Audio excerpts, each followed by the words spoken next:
లేఖనాల్లో నుంచి కొన్ని విషయాలు నేను మీతో చెప్పి సమయానికి నా సందేశం ముగించే ప్రయత్నం చేస్తాను. ముగింపు పరిశుద్ధాత్ముడు.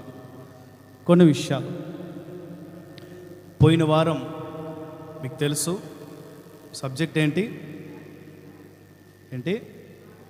ఎవడాడు వాడుక. పోయిన వారం వర్తమానం వాడుక.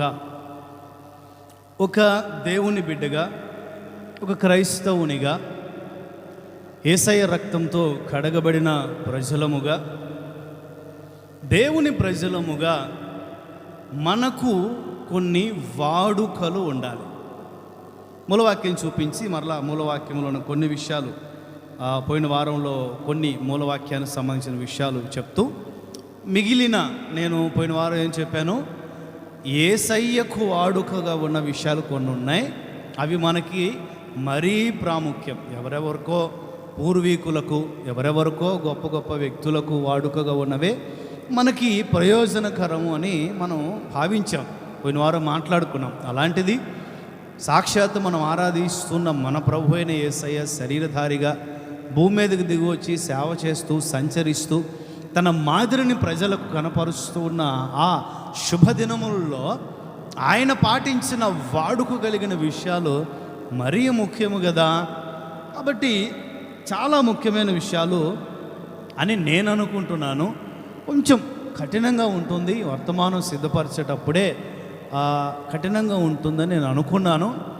ఉంటుందో ఉండదో వర్తమానంలోనికి వెళ్ళిన తర్వాత పరిశుద్ధాత్మ నడిపింపు. ఆత్మ చెప్పు సంగతులు చెవిగలవాడు మాత్రమే గ్రహించునుగాక. దినవృత్తాంతాల 2వ పుస్తకం 35:25 నేను చదువుతాను, మీరు చూడండి. దినవృత్తాంతాల 2వ పుస్తకం 35:25 నేను చదువుతున్నాను, చూడండి. పోయిన వారం మూలవాక్యం మాత్రమే చదువుతున్నాను. ఇజ్రాయేలీలలో అలాగు చేయుట వాడుక ఆయను.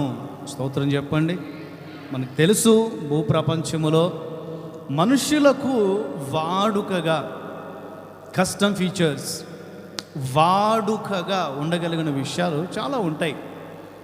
ప్రతి దినము కూడా నాకు వాడుకండి.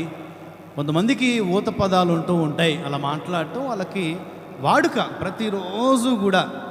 ప్రతిరోజు ఉద్యోగం విషయంలోనో లేకపోతే ఒక దగ్గర కూర్చొని ఏదైనా పిచ్చాపాటి కబుర్లు చెప్పుకోవటమో లౌకికంగా ఏదైనా ఉండొచ్చు. మనుషులకు వాడుకగా ఉండగలిగిన విషయాలు ఎన్నో ఉంటాయి. ఉండొచ్చు, కొన్ని ఉండకపోవచ్చు, కొన్ని ఉంటే పర్వాలేదు అనిపిస్తుంది. కొన్ని వాడుక విషయాలు లోక సంబంధంగా మనకంత క్షేమకరం కాదు అని అనిపిస్తుంది. సరే, ఒక క్రైస్తవులముగా మనము ఒక సత్తువ కలిగిన ఉపదేశంలో, బోధలో నాటబడిన క్రైస్తవ సమాజముగా మనకు వాడుకగా ఉండవలసిన విషయాలు ఏంటో పోయిన వారం చెప్పున్నాను.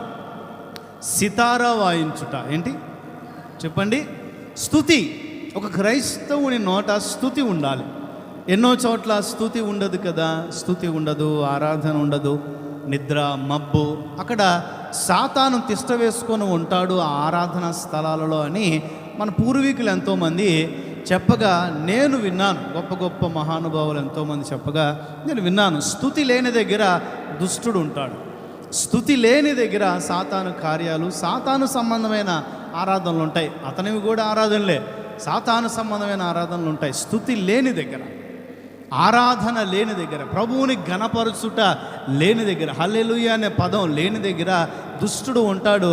ఇది ఖచ్చితంగా ఒక క్రైస్తవునికి స్తుతి, సితారా ఎప్పుడు కూడా ప్రతి క్షణం సితారా వాయించబడిగా ఒక క్రైస్తవుడు ఉండాలి. ఆ తర్వాత సేవకులను సంప్రదించే వాడుక మనకు ఉండాలి. ఏంటది? సేవకులను ప్రతి విషయంలో, అవసరమైన ప్రతి విషయంలో కూడా సేవకులను సంప్రదించే వాడుక అనేది చాలా మంచి అలవాటు. మూడవదిగా ఈటె అనే ఆ పదానికి అర్థం ఏంటంటే కత్తి అనే ఆ ఖడ్గం, ఆ పనిముట్టు, ఆ ఆయుధం వచ్చేదానికంటే ముందు పూర్వదినముల్లో పూర్వీకులు ఈటెను వాడుక చేసే ఆది మానవులు సైతం ఆది మానవుల దగ్గర నుండి ఈటె అనేది మృగాలని జంతువుల్ని చంపడానికి వాళ్ళకి వాడుకగా ఉండేది. ఖచ్చితంగా వాళ్ళ చేతిలో ఈటె పెట్టుకునే వాళ్ళ పశువులు కాల్చుకునేదానికి వెళ్ళేవాళ్ళు. తర్వాత యుద్ధాల్లో వాడబట్టం, ఆ తర్వాత కాలక్రమంలో ఎవల్యూషన్లో భాగంగా ఖడ్గాలు ఇవన్నీ కూడా రావటం జరిగింది. కత్తికి ముందు వాడుకగా ఉన్న ఆయుధం ఏంటి చెప్పాలి? దానికి అర్థం ఏంటి? కత్తి అనంటే ఇప్పుడు మనం పాటిస్తూ ఉన్న, ఇప్పుడు మనకు బోధించబడుతున్న వాక్యానుసారమైన జీవితం చిన్న చిన్న విషయాలే. కానీ మన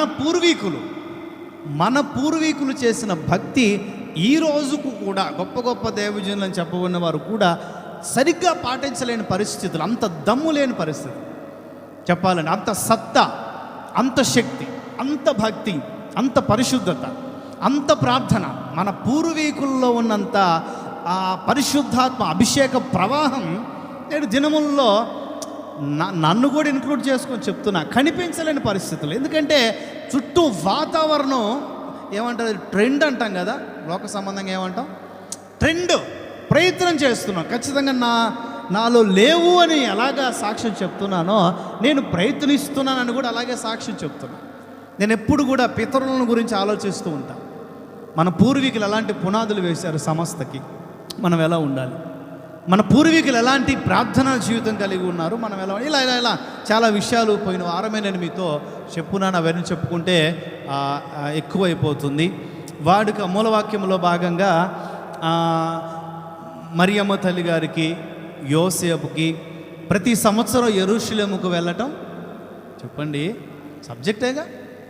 ప్రతి సంవత్సరం యెరూషలేముకు పండుగకు వెళ్ళటం వాళ్ళకు వాడుక. దావీదు అంటాడు, ఫస్ట్ ట్రై చేశాడు, వస్త్రాలన్నీ కట్టుకొని ట్రై చేశాడు యుద్ధం దగ్గర, ఆయనకేం వర్కౌట్ అవ్వట్లా. ఇంగ్లీష్ బైబిల్లో స్పష్టంగా చాలా బాగుంటుంది, ప్రాక్టీస్ అని ఉంటుంది. అతను దాన్ని ప్రాక్టీస్ చేయలే, ఎందుకంటే అతను చాలా సాధారణమైన వస్త్రాలు ధరించుకొని జస్ట్ ఒక క్యాట్ బాల్ ఒడిసేల చేత పట్టుకొని అడవుల్లో ఏదో చిన్న జీవులతో పోరాడుతూ ఉండే పరిస్థితులు. దైవ చిత్తంలో ఒక 2 పెద్ద జీవులు వస్తే, సింహం ఎలుగుబంటి వస్తే పోరాడాడు తప్ప జంతువులతో, మృగాలతో, పశువులతో పోరాటాలు ఇతనికి ఎక్స్పీరియన్స్, ప్రాక్టీస్ ఉంది తప్ప యుద్ధ భూమిలోనికి దిగి యుద్ధ వస్త్రాలు ధరించుకొని యుద్ధ కవచముతో శిరస్నానంతో పోరాటం యుద్ధం ఇతనికి వాడుక లేదు. ఏం లేదు. అలా అని భవిష్యత్తులో వేసుకోకుండా ఉన్నాడా? కొత్తగా సన్నిధిలో అడుగు పెట్టినప్పుడు మనకి ఇవన్నీ వాడుకగా ఉండవు. శిరస్నానం, తలంపులు పవిత్రంగా ఉంచుకోవాలి. సర్వాంగ కవచం శరీరాన్ని పవిత్రంగా జాగ్రత్తగా ఉంచుకోవాలి. విశ్వాస ఖడ్గాన్ని వాక్య ఖడ్గాన్ని చేతపట్టుకోవాలి. విశ్వాసపు డాలు చేతపట్టుకోవాలి. స్వార్థ సమాధానం అనే చెప్పులు వేసి ఇవన్నీ ప్రారంభంలో బోధించబడుతూ ఉంటే మనకి తక్కువగా అర్థమవుతాయి. కానీ కాలక్రమంలో ఫ్యూచర్లో మనం వాటిని ఏం చేయాలి? ధరించుట వాడుకగా చేసుకోవాలి. దావీదు అదే చేశాడు. స్టార్టింగ్లో వాడుక లేకపోయినా ఫ్యూచర్లో భవిష్యత్తులో అతనికి వాడుకగా ఉన్నాయి. ఇంకాస్త క్రిందకు వస్తే రాజుల పుస్తకంలో ఇశ్రాయేలీల్లో కొంతమంది విగ్రహములను, యెహోవా ఏ విగ్రహములను కొట్టివేశాడు, ఏ విగ్రహారాధన కొట్టివేశాడు, ఏమి చెయ్యొద్దు అని తన ప్రజలకు ఆజ్ఞాపించాడో కాలక్రమములో ఇది కూడా ట్రెండింగ్లో భాగంగా సంఘాల్లోనికి లౌకికం ప్రవేశించారు. విశ్వాసుల్లోనికి లౌకికం ఏవి వద్దనుకొని రక్షణలోనికి అడుగుపెట్టారో అవే మరలా జీవితాల్లో, హృదయాల్లో, కుటుంబాల్లో చోటు చేసుకోవడం, తద్వారా దేవుని కోపం ప్రజల మీదకి రావటం, నష్టాలు కలగటం, రకరకాల అవి వాడుక చేసుకున్నారు. మనకు అలాంటి వాడుకగా ఉండకూడదు. ఎలాంటివి? యేసయ్య ఏమి వద్దన్నాడో అవి వాడుకగా. అర్థమవుతుందా? వాయిస్ అంతా అర్థమవుతుందా లేదా? హల్లెలూయా. మంచిది.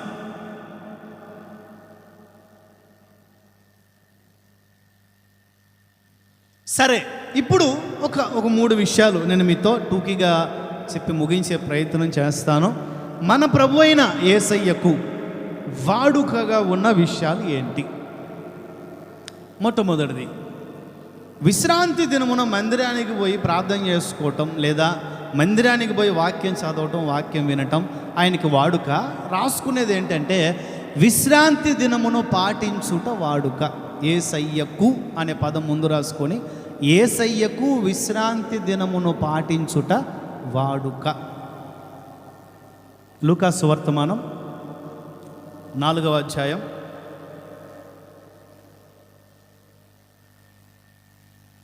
16.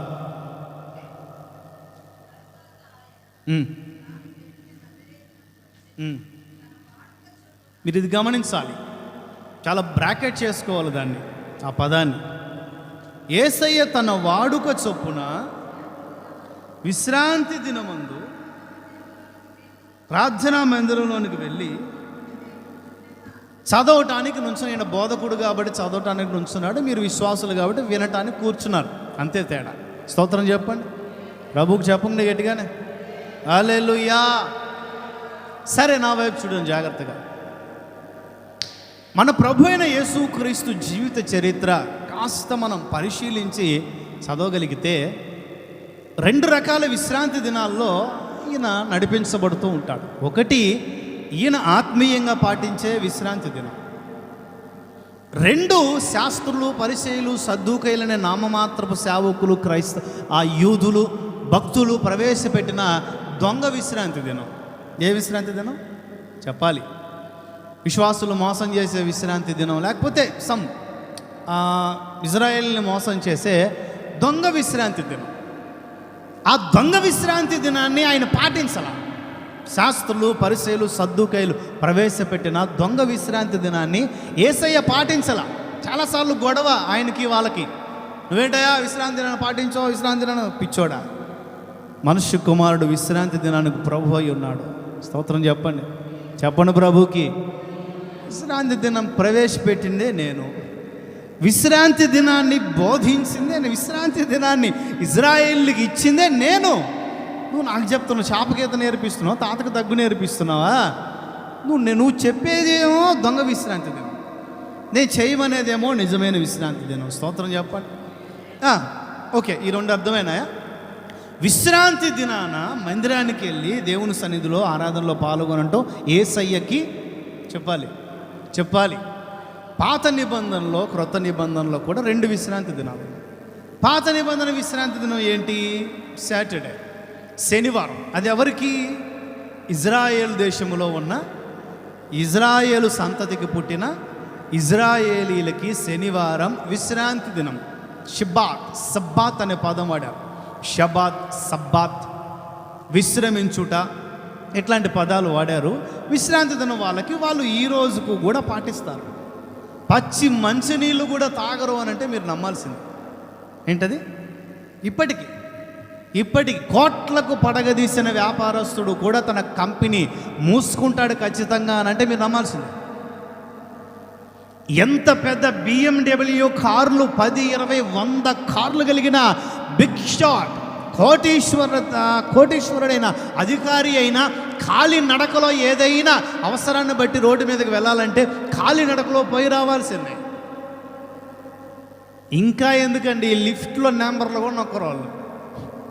విజిటర్స్ ఉంటారు కదా, విజిటర్స్ అంటే ఫారినర్స్ ఉంటారు కదండి, ఏమంటారు దాన్ని, దర్శించి రావడానికి వచ్చేవాళ్ళు, మనలా పోయి వచ్చేవాళ్ళు ఉంటారు కదా, వాళ్ళు ఏమైనా లిఫ్ట్లో ప్రయాణం చేస్తుంటే వాళ్ళ చేత లిఫ్ట్ నెంబర్ అలా నెంబర్ నొక్కడని చెప్తారు, లేదంటే మెట్లెక్కి దిగుతారు 100 స్టేర్లైనా కూడా. విశ్రాంతి దినాన్ని తూచా తప్పకుండా నేటికి కూడా పాటించే ఇజ్రాయేలీలు ఇజ్రాయేలీ దేశంలో ఆశీర్వాదకరంగా ఉన్నారు. స్తోత్రం చెప్పండి. మీరు ఏమనుకోరంటే చెప్తారు. ఇప్పుడు క్రొత్త నిబంధన విశ్రాంతి దినం ఏంటి? నా మరణ పునరుద్ధానాల్ని మీరు ప్రతి వారం జ్ఞాపకం చేసుకోండి అని ప్రభు మనకు అప్పగించారు. ఆయన మరణించారు శుక్రవారం, పునరుద్ధానుడయ్యారు ఎప్పుడు? ఆదివారం తెల్లవారుచుండగా అనే పదం యోహాను సువర్తమానంలో స్పష్టంగా ఉంది.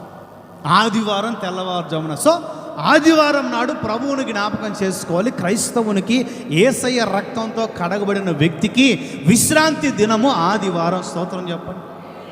ఇప్పుడు యేసయ్యకే విశ్రాంతి దినాన్ని పాటించటం వాడుక, అలవాటు. ఇక ఆదివారం వచ్చిందంటే ఇక ఏ పని గుర్తుకు రాదండి. విశ్రాంతి దినానికి బైబిల్ ఎంత ప్రాముఖ్యత ఇస్తుంది అని అంటే, అరే బాబు, ఒక దేవునిగా నేను, ఒక సర్వశక్తి కలిగిన ఒక శక్తిగా నేను 6 రోజులే పనిచేశాను. ఎన్ని రోజులు చెప్పాలి? ఆది కాండంలోనే మొట్టమొదటి అధ్యాయంలోనే మనిషి మనుగడ ప్రారంభించబడిన తొలి దినముల్లోనే, తొలిటి క్షణములలోనే ఈ విశ్రాంతి దినం ప్రారంభించబడింది. 6 రోజులు నేను పనిచేశాను, 7వ రోజు విశ్రమించాను. నేను విశ్రమించాను, విశ్రాంతికి ప్రాముఖ్యతనిచ్చాను. ఎందుకంటే నేను నా ప్రజలతో గడపాలి ఈ విశ్రాంతి దినం అని ఆశపడ్డాను. వారమంతా పని చేసుకుంటూ ఉంటారు. వారమంతా 6 రోజులు రాత్రి పగలు ప్రార్థనలో నాతో ఎక్కువగా ఉండలేకపోవచ్చు, వాక్యములో నాతో ఎక్కువగా ఉండలేకపోవచ్చు, సంభాషించడంలో నాతో ఎక్కువగా ఉండలేకపోవచ్చు, నాకు సమీపంగా నా ప్రజలు ఉండలేకపోవచ్చు. అందుకని ఒక రోజు నా కొరకు కేటాయించుకుంటే నాతో వారు, వారితో నేను మాట్లాడుకోవచ్చు. స్తోత్రం చెప్పండి, గట్టిగా చెప్పండి. నాతో వారు, వారితో మనం సంభాషించుకోవచ్చు. మీరు బాగా భార్యాభర్తలు విడిపోయిన కుటుంబాలని కాస్తంత సర్వే చేసి ఆ లిస్ట్ అంతా పక్కకు తీస్తే రాత్రి పగలు ప్రయాసపడే వాళ్ళే భార్యాభర్తలు విడాకులు తీసుకునే ఉంటారు. వారానికి ఒక రోజు సెలవు తీసుకునే వాళ్ళు విడాకులు తీసుకోవడం తక్కువ. ఎందుకంటారు? వారానికి ఒక రోజు ఇంట్లో ఉంటారు అందరూ కలిసి. ఇందులో బయట వాళ్ళైనా క్రైస్తవులైనా అందరూ కలిపి చెప్తున్నా, వారానికి ఒకసారి ఇంట్లో ఉంటారు, పిల్ల పాపలతో సంతోషిస్తారు, బిర్యానీలు వండుకుంటారు, హ్యాపీగా ఉంటారు, వెకేషన్కి తిరుగుతారు. ఎక్కడో ఆ బీచ్కి దగ్గరలో ఉండే ప్రాంతాలు అయితే బీచ్కి వెళ్ళి ఆ రోజు సండే ఖచ్చితంగా అక్కడ ఉండి 1000, 2000, ఒక 10,000 ఖర్చు అయినా కూడా ప్రశాంతంగా ఆ కుటుంబంతో గడిపి మరలా తిరిగి వారమంతా ఉద్యోగాల్లో వాళ్ళ పనిపాట్లలో నిమగ్నమైపోతూ ఉంటారు. లౌకికంగా ఒక కుటుంబం సమాధానంగా ఉండాలి అని అంటే వారంలో ఒక రోజు, అందుకే ప్రపంచవ్యాప్తంగా ఖచ్చితంగా ఒక రోజు సెలవిస్తారీరా ఏమండి. ఆ సెలవు దినాన్ని ఎవరెవరు ఎలా అయినా వాడుకొని వెళ్తుంది లోపలికి, అట్లా కొంచెం ముందుకెళ్తుంది. ఎవరెవరు ఎలా అయినా వాడుకున్న క్రైస్తవుడిగా, ఒక క్రైస్తవురాలు, క్రైస్తవ కుటుంబంగా విశ్రాంతి దినాన్ని నీవెలా వాడుతున్నావు? అసలు విశ్రాంతి దినం అంటే ఏంటి? నిర్గమకాండం 16, త్వరగా ఉండండి, కొంచెం డిఫరెన్సెస్ ఈ పాయింట్లోనే ఎక్కువ ఉన్నాయి. 16వ అధ్యాయం 23 చూడండి.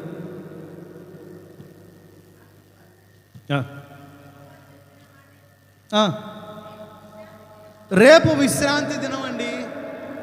సరే, మనకి ఈరోజు అనుకుందాం, చెప్తున్న ప్రసంగం ఈరోజు కాబట్టి ఈరోజు విశ్రాంతి దినం ఏంటంట? చెప్పలేకపోయారు గట్టిగానే. దేవునికి పవిత్రమైన దినం అది. మీరు కాల్చుకోవలసినవి కాల్చుకోండి, 6 రోజుల్లో వండుకోవాల్సినవి వండుకోండి, తినవలసినవి తినండి, త్రాగవలసినవి త్రాగండి, తిరగవలసిన దగ్గరికి తిరగండి. 6 రోజుల్లో మీరు ఎట్లయినా చావండి. మోషే అంటాడు, నేను కాదు. ఈ 6 రోజులు మీరు ఎట్లయినా చావండి. రేపు యెహోవాకు స్తోత్రం చెప్పండి, స్తోత్రం చెప్పండి. ఆ రోజు ఎవ్వరు కూడా పని చేయకూడదు. ఆ రోజు ఎవ్వరు కూడా పని పాటలకు వెళ్ళకూడదు. తినాల్సింది తినండి, కాల్చుకోవాల్సింది కాల్చుకోండి, తిరగాల్సింది తిరగండి, సంపాదించాల్సింది సంపాదించండి. 6 రోజులు మీరు చేయవలసింది అంతా చేయండి. ఈ లెక్క దేవుడు తన గ్రంథములో అడగుడు అని నేను అనుకుంటున్నా. కానీ విశ్రాంతి దినపు లెక్క మాత్రం ఖచ్చితంగా అడుగుతాడని మాత్రం నేను విశ్వసిస్తున్నాను. విశ్రాంతి దినం దేవునికి పరిశుద్ధమైన దినం, దేవునికి ప్రతిష్ఠితమైన దినం. ఇప్పుడు చూడండి, 10 ఆజ్ఞలు అనేది ఇజ్రాయేలీలకి ఎంత ప్రాముఖ్యమో మీకు తెలుసా? క్రొత్త నిబంధనలో కూడా 9 ఆజ్ఞలు తప్పకుండా పాటించి ఒక్క ఆజ్ఞ మీరేవంటే మిగిలిన 9 ఆజ్ఞలు కూడా నిరర్ధకమే అని అంటాడు పౌలు. ఈ 10 ఆజ్ఞలు మనకు కూడా అద్భుతమైన ఈ భారత రాజ్యాంగానికి పునాదులు వేసిన ఆజ్ఞలు అవి, అద్భుతమైన ఆజ్ఞలు. 4 ఆజ్ఞలండి, 4 ఆజ్ఞలు దేవుని కొరకు, దేవుణ్ణి ప్రేమించే విషయంలో 4 ఇవ్వబడ్డాయి. దీన్ని చెప్పాలి. ఒక 6 రెండో పలకలో ఒక 6 ఆజ్ఞలు పొరుగు వారితో మనం ఎలా ప్రేమగా ఉండాలి, పొరుగువారి విషయంలో ఎలాంటి ఆలోచన విధానం కలిగి ఉండాలని ఒక 6 ఆజ్ఞలు. ఎన్ని? దేవుడు కోరుకున్నది 4 అండి. ఏం లేదు, నీ దేవుడనైన యెహోవాను నేను తప్ప నీకు ఎవరు కూడా. ఏమండి, మామూలుగా క్యాజువల్గా అంటున్నాను, భార్యాభర్తలు ఉన్నారు, భార్యతో భర్త నేను తప్ప నీకు ఇంకొక భర్త ఉండకూడదు అంటే తప్పండి. ఒకవేళ ఉంటే అది సంస్కారమేనా? కాదు కదా. ఇటు మార్చు, నేను తక్క నీకు వేరొక భార్య ఉండకూడదు. అరే బాబు, నేనే తల్లిదండ్రుల విషయం అనుకుందాం, నేనేనయ్యా నీ తండ్రిని, నేను తప్ప నీకు ఒక తండ్రి, నేను తప్ప నీవు ఎవరో వేరే వ్యక్తిని తండ్రిగా భావించకూడదు, చూడకూడదు, ఆలోచించకూడదు, ఆ దిశగా వెళ్ళకూడదు అని ఆలోచించటం, ఆశపడటం తప్ప. ఇది చెప్పాలి. నేను ఎక్స్ప్లెయిన్ చేయను, ఎందుకంటే 10 ఆజ్ఞలు అనే సబ్జెక్టు తీసినప్పుడు దైవచిత్రంలో నేను ఇక్కడ ఉంటే 10 ఆజ్ఞలు చెప్పాలనుకున్నాను. చెప్పాను కదా, క్రమం లేక మీకు వెళ్తా, లోపలికి వెళ్తా, స్తోత్రం కలుగును గాక. క్రమం లేక నేను స్టడీస్ ఏవి కూడా తీసుకోలేకపోతున్నా ఆసక్తికరంగా.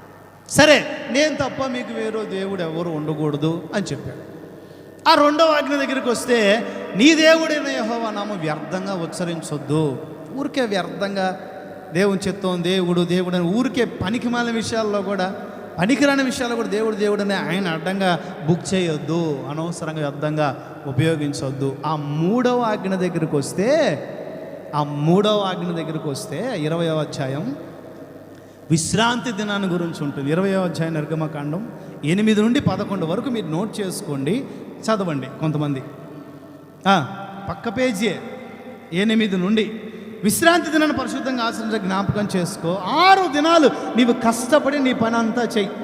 7వ దినం నీ దేవుడైన యెహోవాకు విశ్రాంతి దినం. దానిలో నీవైనను నీ కుమారుడైనను నీ కుమారుడు గుర్తుపెట్టుకోవాలి. కొంచెం లోపలికి వెళ్ళిన తర్వాత పెద్ద మాట ఉంటుంది, కానీ చెప్పాలా మాట.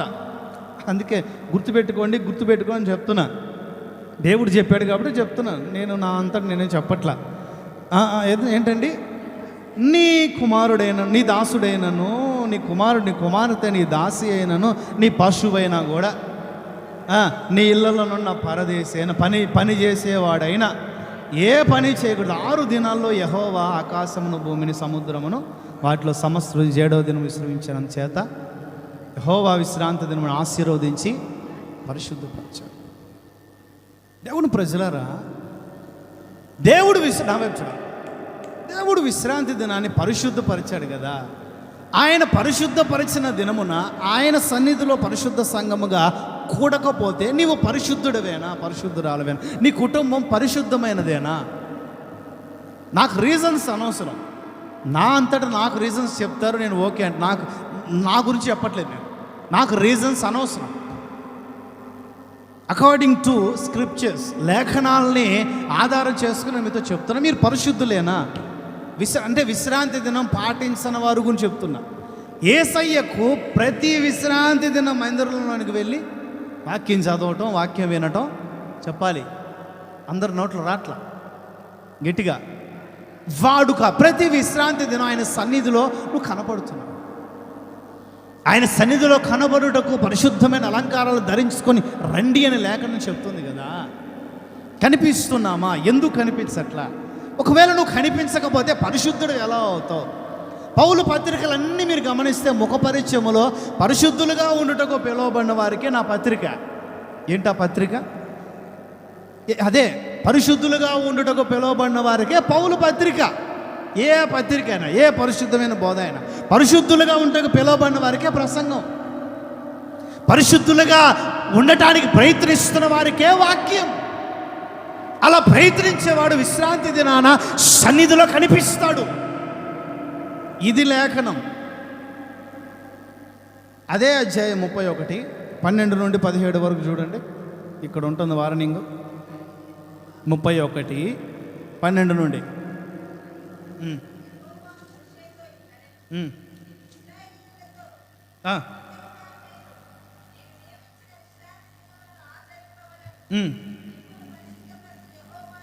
నేనే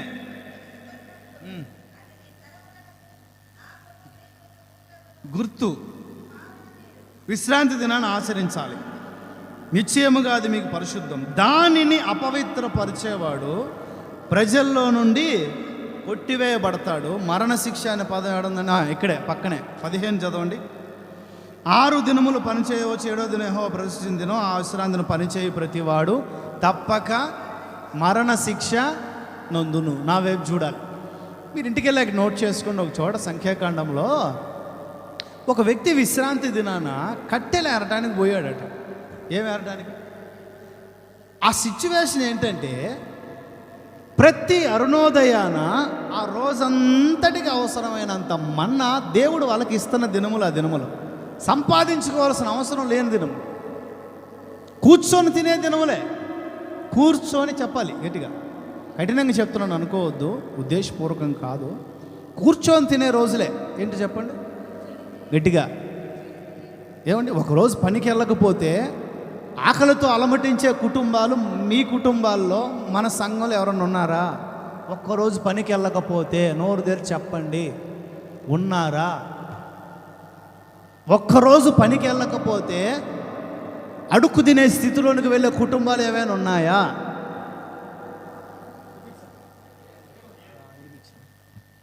ఉన్నాయా? 6 రోజులు, 6 కాదు 40 సంవత్సరాలు కూర్చొని తినాల్సిన పరిస్థితే వీళ్ళకి. మిగిలిన 6 రోజులు ఏ గాడిదలు కాశాడో, ఏ బరిగొడ్లు కాశాడో, ఏ దరిద్రమైన కార్యక్రమాల్లో తిరిగాడో తెలియదు. కానీ విశ్రాంతి దినాన కట్టెలు ఏరుకోవడానికి పోయాడు. ఏమేరుకోవడానికి చెప్పాలి? విశ్రాంతి దినాన పని చేయడానికి పోయాడు. హల్లెలూయా. విశ్రాంతి దినాన కూలికి పోయాడు. హల్లెలూయా. విశ్రాంతి దినాన పని చేసుకోవడానికి పోయాడు. స్తోత్రం చెప్పండి. తద్వారా ఇతను కలిగిన నష్టం ఏంటి? నాకులానే ఆలోచించి పాస్టర్ గారు, మోషే పాస్టర్ గారు, ఉండండిరా బాబు, ఊరికే ఒక మనిషి ప్రాణం తీయకూడదు, ప్రభు దగ్గరికి కనిపెడదాం, పక్కన పెట్టండి మన కుర్రోని అని చెప్పి ప్రభు సన్నిధికి వెళ్ళి కనిపెట్టి ప్రార్థన చేస్తే రాళ్ళతో కొట్టి చంపేసేయండి. ప్రభువే చెప్తున్నాడు, రాళ్ళతో కొట్టి చంపేసేయండి. ఎందుకంటే నేను నియమించిన విశ్రాంతి దినాన్ని అపవిత్రపరిచాడు. పని చేయకూడదు అని అంటే పని చేశాడు. పని చేయాల్సిన అవసరము లేకుండా పోషిస్తున్నాను కదా అని దేవుని బాధ. దేవుని బాధ ఏంటంటే, వారంలో ఒక్కరోజు పని చేయకపోయినా కుటుంబం పోషించబడే స్థితిలోనే ఉంచాను కదా, మరి ఎందుకు నాకు ఆకృతి అనేది ఆయన బాధ. ఆయన గుండెల్లో ఉన్న వేదన ఏంటంటే అదే. ఆయన గుండెల్లో ఉన్న బాధ ఏంటంటే అదే. నేను ఎందుకు పాటించాలి సార్? నేను ఎందుకు రావాలి సార్? నేను ఎందుకు ఆరాధనలో పాల్గొనాలి సార్? పాల్గొనకపోతే ఏమండి, రాత్రి పాస్టర్ గారు నేను మాట్లాడుకుంటూ ఒక ఆమెంట ఏసన్న గారు ఎప్పుడో చెప్పున్నారు, అయ్యా ఆదివారం మందిరానికే రావాలా? ఇంట్లో ఉంటే ఆరాధన కాదా?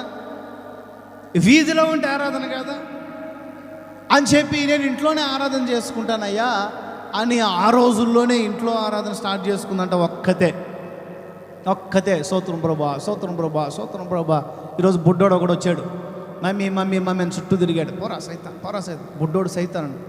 దేవుడు అనుగ్రహించిన వరమని బైబిల్ చెప్తా ఉంటే కన్న కొడుకు సైతాన్ అయిపోయాడు. పోరా సైతాన్ అని చెప్పి తలుపు దగ్గరికి వేసి మరలా స్తోత్రం స్తోత్రం అని చెప్పుకుంటా ఉంటే వాళ్ళు ఆయన వచ్చేస్తారు. పగలంతా కష్టపడి పని చేసుకుని సాయంత్రానికి స్నానం చేసుకుని ఒక ముద్ద అన్నం నిద్రపోదామని వాళ్ళు ఆయాసపడి వచ్చుంటే సైతాన్ ఆటకం ఏవే అని పిలుస్తూ ఉంటే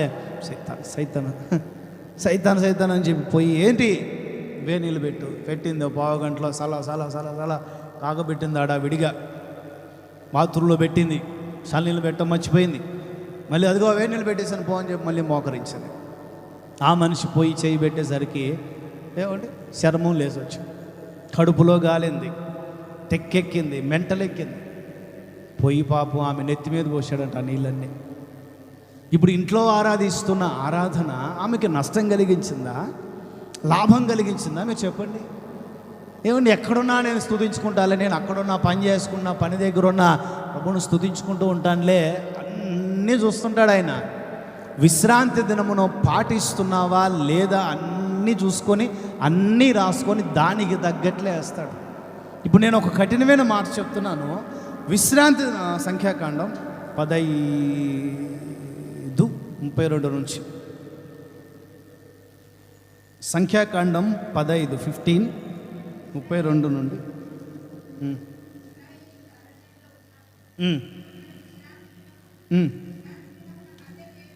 32 నుంచి మీరు నోట్ చేసుకోండి, 36 వరకు నోట్ చేసి ఇప్పుడు నేను చెప్పిన విషయం అంతా ఉంటుంది.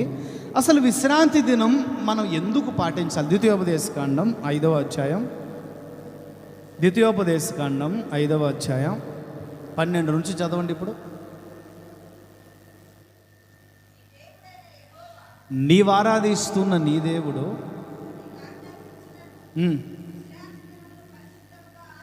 ఆచరించు చేయాలి. ఓకే,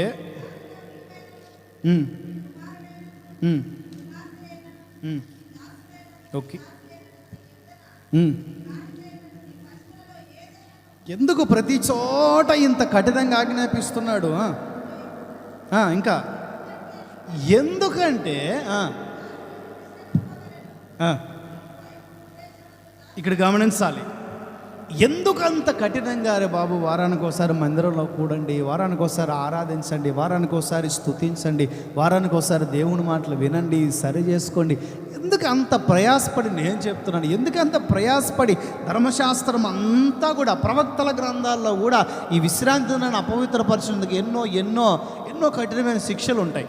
నేను ఆ 10 ఆజ్ఞలు తీసుకున్నప్పుడు అవన్నీ దైవచిత్తం ఉంటే వివరించే ప్రయత్నం చేస్తాను. జస్ట్ ముఖ పరిచయం మాత్రం నేను మీతో చెప్తుంది. ఎందుకంట కఠినంగా చెప్తున్నానండి. ఇప్పుడు చదవండి 15. నీవు ఐగుప్తు దేశమందు దాసుడువై ఉన్నప్పుడు నీ దేవుడైన యెహోవా బాహుబలం చేత, చాచిన చేతి చేత నిన్ను అక్కడి నుంచి రప్పించాడు కదా, అది జ్ఞాపకం చేసుకో. అందుచేత విశ్రాంతి దినాన్ని పాటించు. స్తోత్రం చెప్పండి. నీవు బానిసగా, నువ్వు సాతాను కాడి క్రింద నలిగిపోతూ ఉన్నప్పుడు, రోగముల్లో, వ్యాధుల్లో, బలహీనతల్లో, పాపములో, శాపములో, పాపపు రచ్చులో, సాతాను ఉచ్చులో నలిగిపోతూ ఉన్నప్పుడు, నరకానికి సమీపంగా వెళుతున్న ఆ దుర్దినములలో స్వార్థ ద్వారా నీ దగ్గరకు వచ్చి నిన్ను రక్షించి తన రక్తంతో కడిగి పరలోకపు రాజ్యపు ప్రాప్తినిచ్చి, పరలోక రాజ్యానికి మార్గం చెప్పి, పరలోక రాజ్యానికి ద్వారం తెరిచి నేను ఒక పరిశుద్ధునిగా, సమాజంలో విలువగా నిన్ను నియమించాడు కదా. ఈ కృతజ్ఞతతో నువ్వు వారానికి ఒకసారి విశ్రాంతి దినంలో ఆయన సన్నిధిలో కూడాలి కదా. వారానికి ఒకసారి కూడా దేవునికి సమయం ఇవ్వలేకపోతే ఒక క్రైస్తవులమేనా? ఆత్మీయంగా చచ్చిపోయిన వాళ్ళు ఎవరైనా సరే, ఎవరోళ్ళు విశ్రాంతి దినాన్ని పాటించిన వాళ్ళని మరణ శిక్ష విధించాలి. ఏం విధించాలి అక్కడంటే? శారీరకంగా పాత నిబంధన 1000 సంవత్సరాల క్రితం. ఇప్పుడు ఆత్మీయంగా చచ్చిపోతాడు. నీవు నా ఆజ్ఞను మీరితే చచ్చిపోతావు అని అన్నాడు ఆదముతో. ఏమన్నాడు యేసయ్య? చెప్పండి. నేను నీకు ఆజ్ఞ ఇస్తున్నాను, నువ్వు ఏ వృక్షఫలమైనా తిను, ఎంత అడ్డాలైనా తిరుగు, ఇదిగో ఈ వృక్షఫలం మాత్రం తినొద్దు. నీకు నచ్చిన ప్రపంచంలో ఉన్న ప్రతి చెట్టు వృక్షఫలం ఈ తోటలో ఉంది. యాపిల్, దానిమ్మ, ద్రాక్ష, అంజూర, ఏమండి వలివ, అన్ని రకాల పండ్లు, అన్ని రకాలు ఎన్ని ఉన్నాయో అన్ని పండ్లు చుట్టుపక్కల ఉన్నాయి, అన్నీ తిను. ఇదిగో ఈ వృక్షఫలం మాత్రం తినొద్దు అని అన్నాడు. ఆజ్ఞాతిక్రమమే పాపం. ఆజ్ఞను అతిక్రమించేశాడు. ఇప్పుడు ఆదాం చచ్చిపోయాడా? శారీరకంగా చచ్చిపోలా, ఆత్మీయంగా తోటలో నుండి వెలివేయబడ్డాడు. పరలోక రాజ్యపు భాగ్యాన్ని పోగొట్టుకున్నాడు. దేవుని సన్నిధిలో నుండి వెలివేయబడ్డాడు. తద్వారా తన కుటుంబంలో నరహత్య చేసే వాళ్ళు లేపబడ్డారు. ఏంటండి ఆది మానవుల్లోనే నరహత్యలు ఏంటండి? యెహోవా దయవల్ల నేను కుమారుని సంపాదించుకున్నానని అతనికి కయ్యూనని పేరు పెడితే, దేవుడు దయవల్ల పుట్టాడు అని ఆనందపడిన ఆ తల్లిదండ్రులకి దుఃఖం మిగిలించాడు. అదే కయ్యూను. ఎక్కడి నుంచి వచ్చాయి ఆ స్వభావాలు? ఆ నరహత్య చేయాలనే ఆలోచన, సాధుగుణం కలిగిన హేబేల్ని చంపాలి అనే ఆలోచన ఎక్కడి నుంచి వచ్చింది అని అంటే, దేవుని సన్నిధిలోంచి ఎప్పుడైతే బయటికి వెళ్ళాడో అప్పుడే సాతాన ఆలోచనలన్నీ కూడా మానవుల్లో ప్రవేశించాయి. పరిశుద్ధత ఎప్పుడు పోగొట్టుకున్నాడు అప్పుడే ప్రవేశించాయి. సన్నిధికి ఎప్పుడు దూరం అయ్యాడు అప్పుడే ప్రవేశించాయి. ఎందుకు కుటుంబాలు భ్రష్టు పట్టిపోతున్నాయి? ఎందుకు కుటుంబాలు నాశనానికి, పతనానికి సమీపంగా వెళ్తున్నాయి? ఎందుకు కుటుంబాలు నరకానికి దగ్గరగా వెళ్తున్నాయి? భూమి మీద బాగుండొచ్చు, భూమి మీద పీకలు దాకా తినొచ్చు, భూమి మీద ఉన్నప్పుడు నీవు, నీ కుటుంబం, నీ పిల్లలు వర్ధిల్లొచ్చు, దానితో దేవునికి సంబంధం లేదు. కానీ నీవు చచ్చిన తర్వాత పరలోక రాజ్యానికి వెళ్ళవా అని అంటే, ఈరోజు దేవుని లేఖనం ప్రకారం నా నోటితో కూడా అనకూడదు నేను ఆ మాట. విశ్రాంతి దినము పాటించకపోతే నీవు మరణిస్తావు. ఏం జరుగుతుంది? వినిపించట్లా గట్టిగా. మరణిస్తావు. ఎలా? ఆత్మీయంగా. ఎలా చెప్పండి? ఆదాము మరణించినట్లుగా. ప్రతి సంధ్యావేళ దేవుడు వచ్చి ఆదాముతో మాట్లాడే ఆ ఫెలోషిప్, సహవాసం పోగొట్టుకున్నాడు. నీ ఫలించి అభివృద్ధి పొందు, భూమిని నిండించు అని చెప్పిన ఆ ఆశీర్వాదాన్ని, ఆ అభివృద్ధి వచనాన్ని పోగొట్టుకున్నాడు. వాళ్ళిద్దరు కూడా బోత్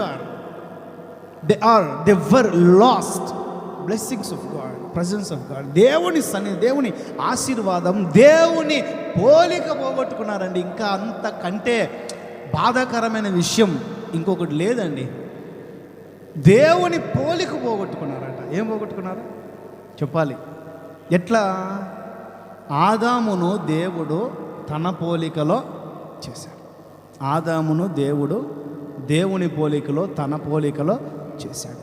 కానీ కయ్యేను, హేబేల్, ఇంకా హేబేల్ చనిపోయారు. కయ్యేను వేరే దేశానికి వెళ్ళిపోయారు. ఇక మూడవ కుమారునిగా షేతు పుట్టినప్పుడు, షేతుకి హవ్వమ్మ జన్మనిచ్చినప్పుడు అక్కడ రాయబడిన మాట, ఆదాము తన పోలిక చొప్పున కుమారుని కన్నాడు. మనుషుల పోలికలు వచ్చేసాయి, శారీరక పోలికలు వచ్చాయి, శారీరక స్వభావాలు వచ్చేసాయి. అట్లా జాతులు విస్తరించాయి, విగ్రహారాధన పెరిగింది. ఏమంటే చెప్పుకోకూడని కార్యాల్లో ఆది కాలంలోనే మనుషులు భయంకరమైన శపించబడిన కార్యక్రమాల్లో మునిగిపోయారు. దేవుడే ముఖం త్రిప్పుకొని జలప్రలయం ద్వారా ఆ విశ్వం, ఈ భూ ప్రపంచాన్ని ముంచివేయాల్సిన పరిస్థితి మానవ ప్రపంచంలో చోటు చేసుకుంది. కారణం ఏంటండి? ఆజ్ఞాతిక్రమం. ఏంటి? 10 ఆజ్ఞల్లో ఒక ఆజ్ఞ ఏంటి? సబ్జెక్టు 10 ఆజ్ఞల్లో ఒక ఆజ్ఞ ఏంటి?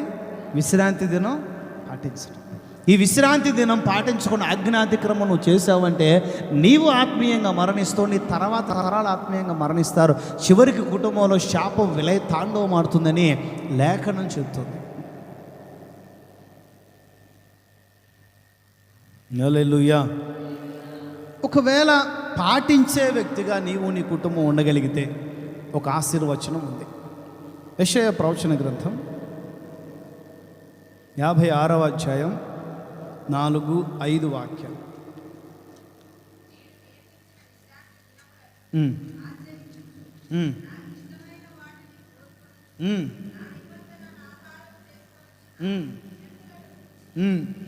నేను నియమించిన విశ్రాంతి దినాలను పాటిస్తూ నన్ను ఆరాధించే వ్యక్తులను గురించి దేవుడు సెలవిస్తున్నాడు.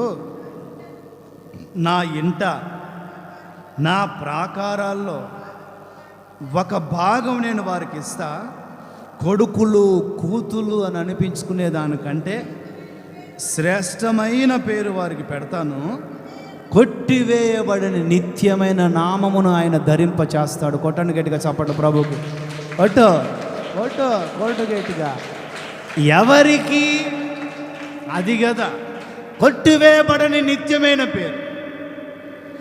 ఎవరికి తెలియని ఓ క్రొత్త పేరుతో నిత్య మహిమలో నన్ను పిలిచే ఆ శుభవేళ. అదే దానికి అర్థం. నా ఇంట, నా ప్రాకారాలు. ఏంటి దేవుని ఇల్లు? పరలోక రాజ్యం. ఏంటి దేవుని ఇల్లు? సియోన్. ఏంటి దేవుని ఇల్లు? యెరూషలేం. ఏంటి దేవుని ఇల్లు? దేవుని రాజ్యం. ఈ దేవుని రాజ్యంలో నేను వెళ్ళి నా తండ్రి దగ్గర స్థలమును సిద్ధపరుస్తా అంటాడు యేసయ్య. స్తోత్రం చెప్పండి, గట్టిగా చెప్పండి. చాలా స్థలాలు ఉన్నాయి పరలోకములో. నేను మీ కొరకు శ్రేష్టమైన స్థలం సిద్ధపరిచి మరలా మీ దగ్గరికి వచ్చి మిమ్మల్ని నాతో కూడా ఉండేదాన్ని తీసుకెళ్తా అంటాడు యేసయ్య. స్తోత్రం చెప్పు, గట్టిగా చెప్పు. నాతో కూడా ఉండేదానికి మిమ్మల్ని తీసుకెళ్తా, అక్కడ శ్రేష్టమైన స్థలములో ఉంచుతా, శ్రేష్టమైన పేరు మీకు పెడతా. భూమి మీద కొడుకులు, కూతుర్లు అని పిలిపించుకునేదానికి ఎన్ని ప్రాణాలు పరితపిస్తూ ఉంటాయో. ఒక కుమార్తె తండ్రి ప్రేమను, తల్లి ప్రేమను కోల్పోయి ఎన్నో సంవత్సరాలయ్యి, ఆ సంవత్సరాల తర్వాత ఆ తల్లి నోటి నుండి, తండ్రి నోటి నుండి కుమార్తె, కుమారుడు అనే ఆ పదం వినటానికి, ఆ ప్రేమ, ప్యూర్ లవ్, ఆ స్వచ్ఛమైన ప్రేమను పొందుకునేదానికి భూమి మీద ఉండే ఆ పిల్లలుగా ఉన్న వ్యక్తులు ఎంత ఆరాటపడుతూ ఉంటారు. అలాంటి పరలోకపు తండ్రి సృష్టించిన సృష్టికర్త కాడా? ఏం కోరుకుంటున్నాడండి దేవుడు మన దగ్గర నుంచి? ఆస్తుల, సంపదల, బంగారమా, వెండ? తక్కువ ఆయనకి ఏమన్నా? ఏమండి తక్కువ? దేవునికి ఏమన్నా తక్కువ అండి? ఆయన పాదములే సువర్ణమయమైన పాదములని లేఖనం చెబుతున్నాయి. ఆమేన్, ఆమేన్. ఆయన పాదములే సువర్ణం, ప్యూర్ గోల్డ్. ఫైన్ బ్రాస్ అనే పదం కూడా ఉంటుంది. ఇత్తడి, కృప. ఆయన పాదములే ఇత్తడితో చేయబడ్డాయి, ప్యూర్ గోల్డ్, బంగారముతో బంగారం లాంటి దేవుడు నా దేవుడు. స్తోత్రం చెప్పండి, గట్టిగా చెప్పండి, గట్టిగా చెప్పండి. హల్లెలూయా. నిబంధన మందసం మీద ఉండే వెనకాల నిబంధన మందసం మీద కరుణాపీఠం ఉంటుంది. ఏముంటుంది? ఆ కరుణాపీఠం ప్యూర్ గోల్డ్, స్వచ్ఛమైన బంగారంతో తయారు చేయబడింది. ఆ కరుణాపీఠం నా ప్రభు అయిన యేసయ్యకు పోలిక. దేవునికి బంగారంతో, వెండితో, సంపదలతో పనే లేదండి. ఆయన నిన్ను అడుగుతున్నాడు, వారంలో ఒక్కరోజు నా దగ్గర ఉంది. వారంలో ఒక్కరోజు నేను చెప్పేది విను. వారంలో ఒక్కరోజు నాతో చెప్పు నీ సమస్యలు. ప్రతిరోజు పరిస్థితులు వేరు. సన్నిధిలో ఉండు. కీర్తనాకారులండి, దావీదు గొప్ప గొప్ప మహారాజు అండి. ఆయన గొప్ప గొప్ప మహారాజు. యెహోవా మందిరమునకు వెలుదుమని జనులు నాతో అనినప్పుడు పేక మీద కత్తి పెట్టి లేపేసిదని ఏమన్నాడండి? ఎక్కడ? 122 తర్వాత చూసుకోండి. యెహోవా మందిరమునకు వెలుదుమని జనులు నాతో అనినప్పుడు మీదబడి కొరికి తిని. అదేనా ఉందాడా? యెహోవా మందిరమునకు వెళ్ళుదుమని జనులు నాతో అనినప్పుడు సంతోషించాను. ఆమేన్, ఆమేన్. నువ్వు పోలే, నేను వస్తా. ఇంకా మొక్క ఉడకలేదు. ఉడికి ఉడికి ఉడికి ఉడికి 12 ఆయా. ఇంకా ఉడికిద్ది అది 12 ఆయా. చిన్న చిన్న నాకు బాగా బాధేసేది ఏంటి అని అంటే, చిన్న చిన్న కారణాలతో సన్నిధిని విడిచిపెడతాను. చూసారా?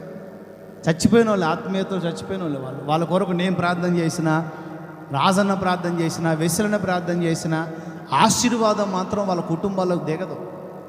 నేను ఈ స్థలంలో నిలబడి దిగదు గాక అనట్లా, శపించట్లా, హెచ్చరిస్తున్నాను. ముందే చెప్పా నేను.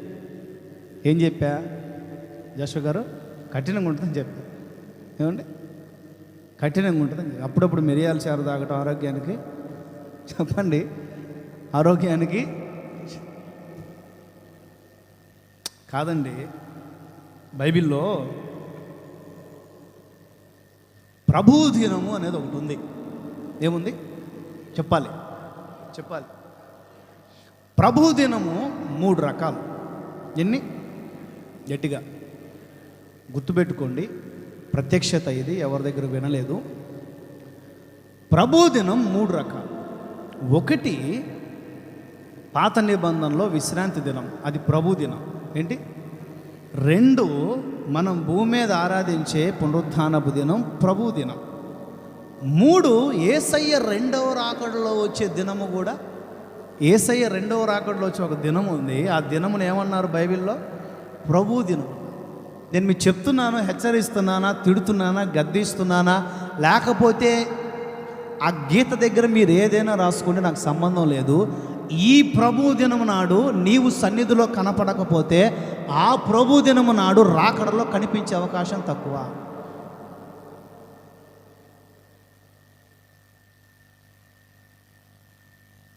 తింటారా?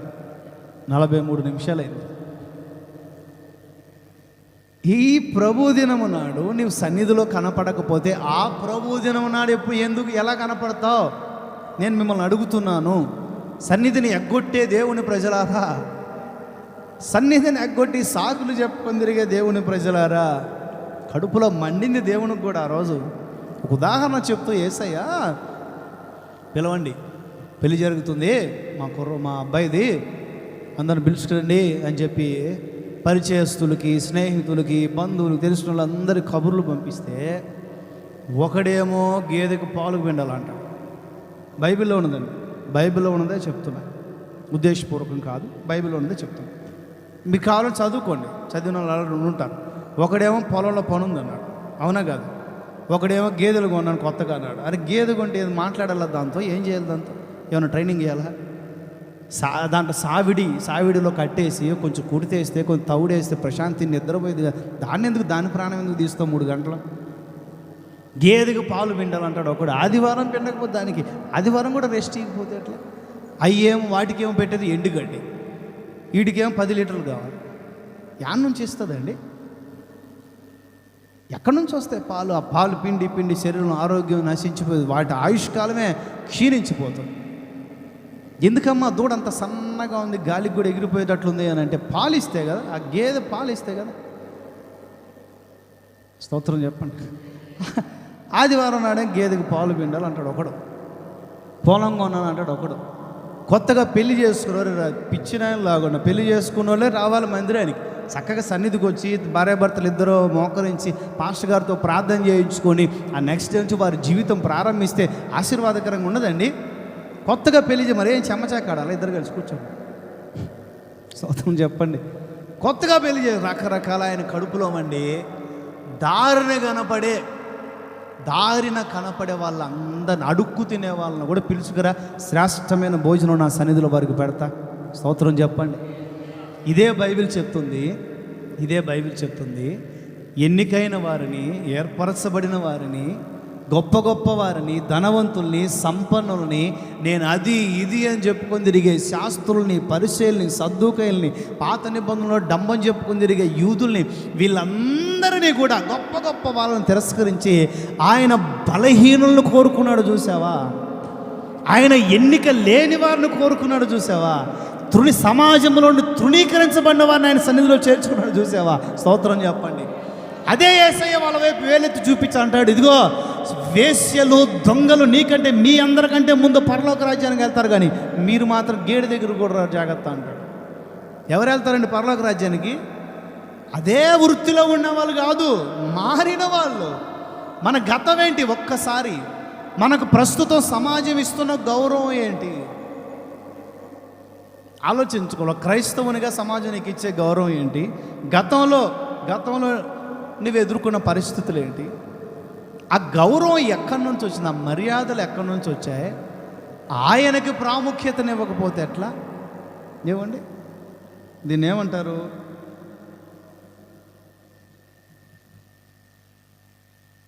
ఏమనరు. నీవు విశ్రాంతి దినాన్ని పాటిస్తే, విశ్రాంతి దినం ఎన్ని సమస్యలైనా నీవు సన్నిధిలో కనబడగలిగితే ఆ సమస్యలన్నీ కూడా నీ కంటి ఎదుటి నుండి కనుమరుగు చేయగలిగిన దేవుడు ఆయన. కొట్టు ప్రభు గట్టిగా చెప్పట్లే, కొట్టు విశ్వాసంతో. హల్లెలూయా, హల్లెలూయా. ఖచ్చితం అండి అది. పునరుత్థాన ఆరాధనలు మిస్ అవ్వకుండా ఆశీర్వదించబడిన వాళ్ళు లెక్కకు ఇసుకరేణువులకు మించి ఉన్నారు. నిలబెడితే సాక్ష్యాలు ఇక మీకు 24 గంటలు సరిపో, రోజులు సరిపో. విశ్రాంతి దినమును పాటించుట యేసయ్యకు వాడుక. ఒక క్రైస్తవుని ఆయన రక్తంతో కడగబడిన మనకి వాడుక అవ్వాలి. ఒకవేళ విశ్రాంతి దినం పాటించకపోతే నీవు ఆత్మీయముగా, నీ కుటుంబం ఆత్మీయంగా చచ్చిన వారితో సమానం. ఆత్మీయంగా చచ్చిపోయిన వాళ్ళు పరలోక రాజ్యానికి వెళ్ళరు. ఈ ప్రభు దినము నాడు ఆయన సన్నిధిలో కనిపించకపోతే ఆ ప్రభు దినం నాడు ఆ సన్నిధిలో కూడా కనిపించలేము. ఒకవేళ విశ్రాంతి దినం పాటించే వ్యక్తి కుటుంబంగా నీవు ఉంటే ఆయన తన ఇంటిలోనే శ్రేష్టమైన స్థలం నీకు ఇస్తాడు, శ్రేష్టమైన పేరు నీకు పెట్టుదురుగాక. ఆమేన్. రెండో విషయం చెప్పి తర్వాత 3వ పాయింట్లోకి వెళ్తాను. దేవుణ్ణి గురించి బోధించుట ఆయనకు వాడుక. మార్కు 10:1.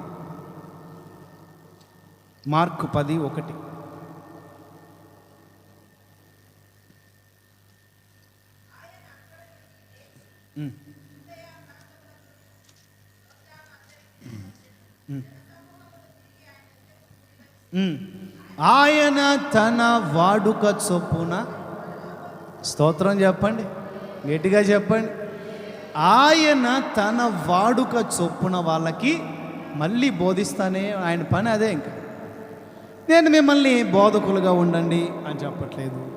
కనబడిన వాళ్ళందరికీ దేవుని గురించి చెప్పండి అని గతంలో చాలా కోణాల్లో సువార్త ఇలాంటి విషయాల్లో పాదములు అనే సబ్జెక్ట్స్లో ఎన్నో విషయాల్లో చాలా విషయాలు చెప్పాను. ఈరోజు కొంచెం క్రొత్త కోణంలో వెళ్దాం. మనం బోధించాలి. ఏం చేయాలి చెప్పండి? చెప్పాలి. ఫీడ్బ్యాక్ లేకపోతే ఈరోజు ఇంటికి పోరు. మీరు మజ్జిగ చేసావా? ఇది కూడా తాగరు మీరు. ఫీడ్బ్యాక్ ఉండాలి. బోధించాలి. ఏం చేయాలి? చెప్పాలి, బోధించాలి. మనం ఎవరికి? సామెతల గ్రంథం 1వ అధ్యాయం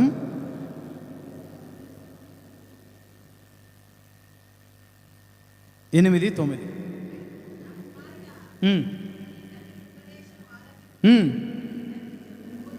నీ తల్లి తండ్రి చెప్పే ఉపదేశమును బోధను వినండి కుమారులారా. ఇక్కడ తల్లిదండ్రులు ఎవరికి చెప్తున్నారంటే బోధ?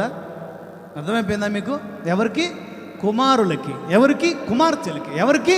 పిల్లలకి. మీరు ఎవరెవరికో ఏవేవో బోధ చేయాల్సిన పనిలే. మీ పిల్లలకు చెప్పుకోండి జాగ్రత్తగా, చాలండి. మీ పిల్లల్ని దేవుని మార్గాలు నడిపించండి, చాలండి. మీ పిల్లలకి బైబిల్ గురించి చెప్పండి, చాలండి. మీ పిల్లలకి దేవుని గొప్పతనం చెప్పండి, చాలండి. ఎన్నఫ్, చాలండి. మీ పిల్లలకి నేర్పించండి దేవుని మార్గం. మీ పిల్లలకి దేవుని బాటలో నడపడం నేర్పించు. విశ్వాసంపై ఆధారపడడం నేర్పించు.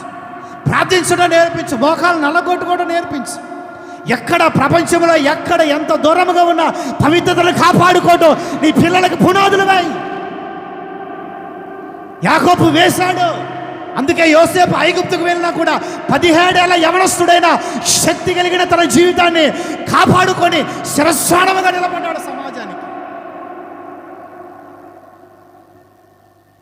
తిమోతి వాళ్ళ అమ్మ తండ్రి పట్టించుకోకపోయినా, తండ్రి అన్యుడైన, తండ్రి విగ్రహారాధికుడైన, క్రైస్తవులుగా దేవుని ప్రజలుగా ఉన్న అవ్వ తిమోతికి భక్తి పునాదులు వేశారు. ఇప్పుడు ఆ తిమోతి శక్తి కలిగిన సేవకుడయ్యాడు. మాలాంటి ఎంతోమంది యవనస్తులకి అద్దం పెట్టిన మాదిరిగా నిలబడ్డాడు తిమోతి. ఎవరండి? చెప్పండి గట్టిగానే, చెప్పండి గట్టిగానే. ఒక తండ్రి ఒక తల్లి పిల్లలు నడుపుతున్న మార్గాలేంటి? అసలు అబ్రహామును నేను ఎందుకు ఎన్నుకున్నానో తెలుసా?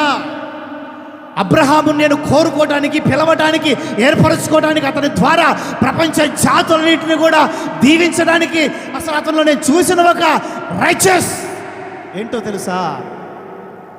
అతడు పిల్లలకి నన్ను గురించి బోధించేవాడు, నేర్పించే గుణం కలిగిన వాడు. మీరు చదువుకోండి, ఆదికాండం 18-19 ఉంటుంది. నెక్స్ట్ పాయింట్లో ఆ విషయం పూర్తి వివరణ ఉంది కాబట్టి ఇప్పుడు చెప్పట్లేదు. ఆదికాండం 18-19 అబ్రహామును నేను ఎరిగి ఉన్నాను. అబ్రహామును మాత్రమే నేను ఎందుకు ఎరిగి ఉన్నాను, ఎందుకు పిలిచానంటే, ఎందుకు ఏర్పరచుకున్నా, ఎందుకు దీవించా, ఎందుకు అభివృద్ధి పరిచా. 24వ అధ్యాయంలో అబ్రహాం అన్ని విషయాల్లో ఆశీర్వదించబడ్డాడు. ఎన్ని విషయాలు? ఒకటి కొరత, అది కొరత, ఇది కొరత, అది ఇది ఏమిలే.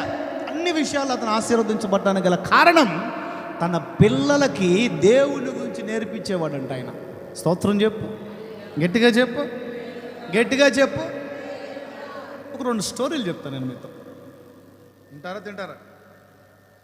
చూసారు, ఒక్క నోట్లో రావట్లేదు. వింటామని వీడు కూడా అన్నట్లా వింటామని. వాడు దోశలు తిన్నాడు పొద్దున. తిన్నా లేదా? దోశలు తిన్నాడు, వింటాను అన్నట్లా. స్తోత్రం చెప్పండి గట్టిగా, గట్టిగా. దావీదు ఎవరండి చెప్పాలి? దావీదు ముసలోడయ్యాడు. ఏమయ్యాడు? ముసలోడయ్యాడు. మంచం పట్టాడు. అనారోగ్యంతో మంచం. వయసు వచ్చాక ఖచ్చితంగా ఈ రోగము అనే మెట్టు దాటాల్సిందే ప్రతి ఒక్కరు. అది ఎంత పెద్ద పరిశుద్ధులైనా కూడా. ఏమండి, చాలా నాకు జఫన్యా శాస్త్రిగా చెప్పిన ఒక మాట, స్వస్థత వరం కలిగిన దైవజనునికే ఏంటది కుదరజాలని రోగం. ఏంటది? రోగం. స్వస్థత వరం కలిగిన దైవజనునికే రోగం. ఎవరైనా? ఎలీషా. ఎవరండి? ఎలీషా. ఎన్నో అద్భుతాలు చేసిన స్వస్థత వరం కలిగిన దైవజనులు రోగంతో మంచం పట్టి మరణించినట్లుగా. ఆ మెట్టి దాటాల్సింది బ్రదర్. కుర్చీ మీద కూర్చో, చైర్లో కూర్చో. హల్లెలూయా. కాలు నొప్పులు వేస్తున్నట్టున్నాయి. గంటకే కాలు నొప్పులు వేస్తే ఎట్లా? 54 నిమిషాలే. సార్ నా వైపు చూడండి.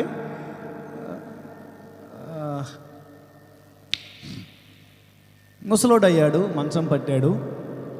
ఇప్పుడు ఎట్లాగో మా నాన్న ముసలోడైపోయాడు, ఇక రాజ్యం అంతా నాదే కదా అని ఎవరికి వాళ్ళే ఊహించుకొని ఎవరికి వాళ్ళే రాజులైపోయారు. పిల్లలు చాలామంది కదా.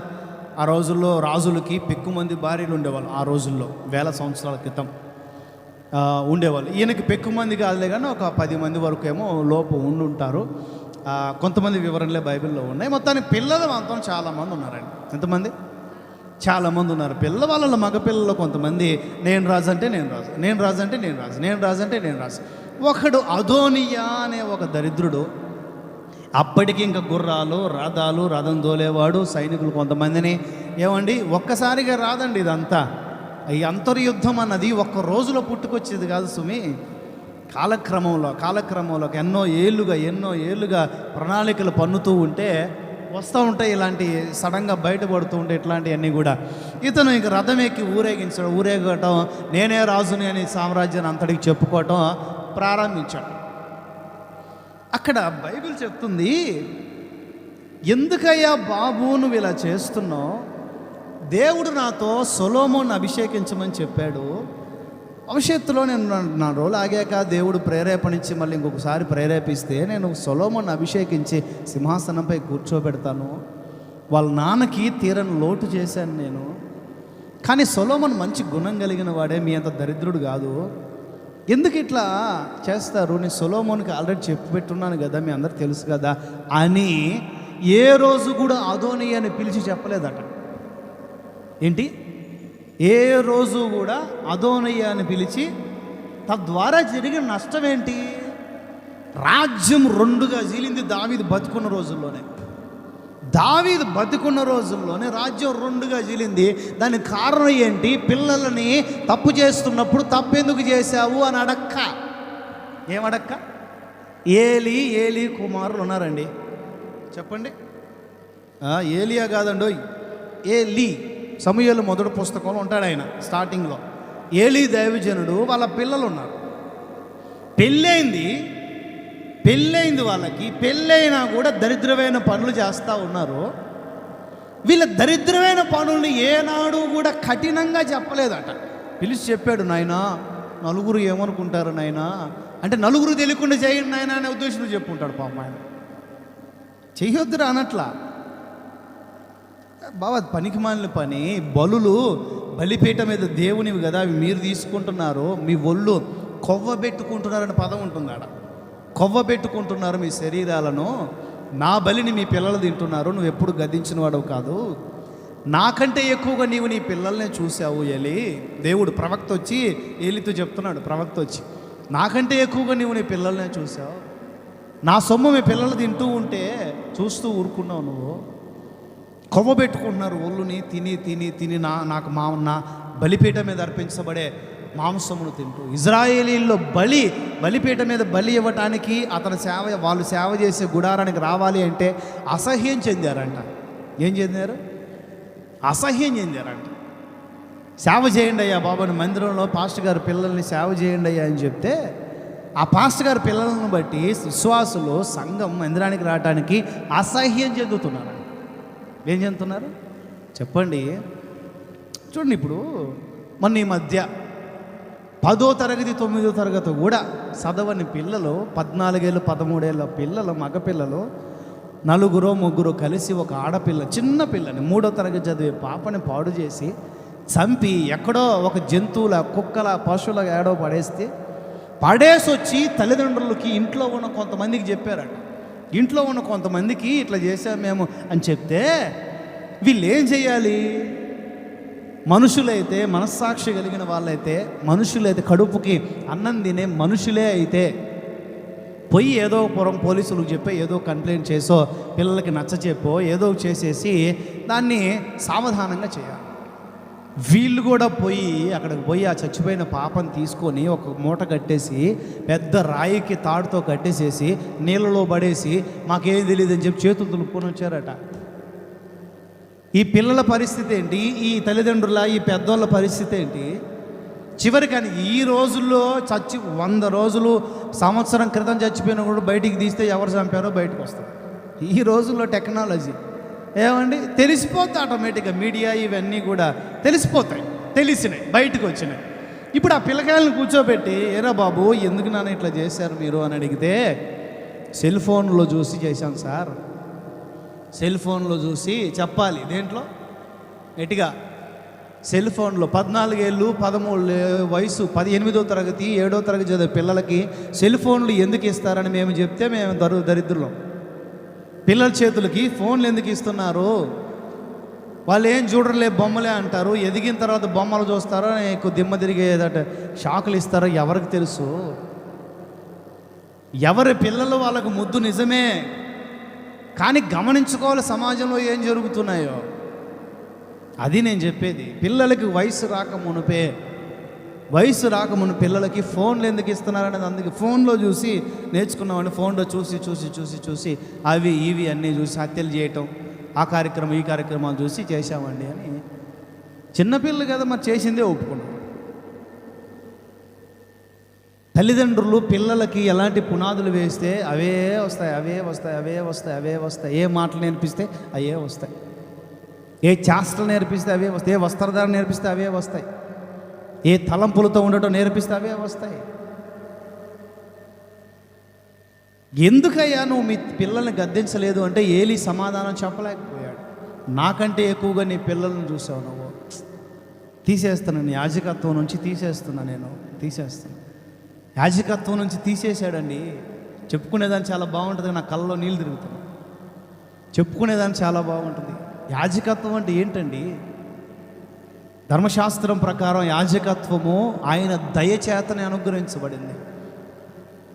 యాజకత్వం ఎవరికండి? లేవీయులకి. ఈయనేమో పెద్ద పోటుగాడా? లేవి ఎవరండి తెలుసా మీకు? షిమ్యోను, లేవి కత్తులు చేతపట్టుకొని వాళ్ళ చెల్లిని పాడు చేశారని పగతో కక్షతో కత్తులు చేతపట్టుకొని మధ్యరాత్రి పూట వాళ్ళ చెల్లిని పాడు చేసింది ఒక్కడైతే, వాళ్ళ గ్రామంలో ఉన్న ప్రతి మగవాణ్ణి చంపేసి ఇళ్ళల్లో నుంచి దోసుకొని వచ్చిన మొనగాడు ఈ లేవి. అలాంటి దుర్మార్గపు స్వభావంతో అతని వంశం ప్రారంభించబడితే కాలక్రమంలో దేవుడు ఏమంచి చూస్తాడండి యాజకత్వానికి? ఏమంచి చూసండి? ఏముంటుంది మనలో?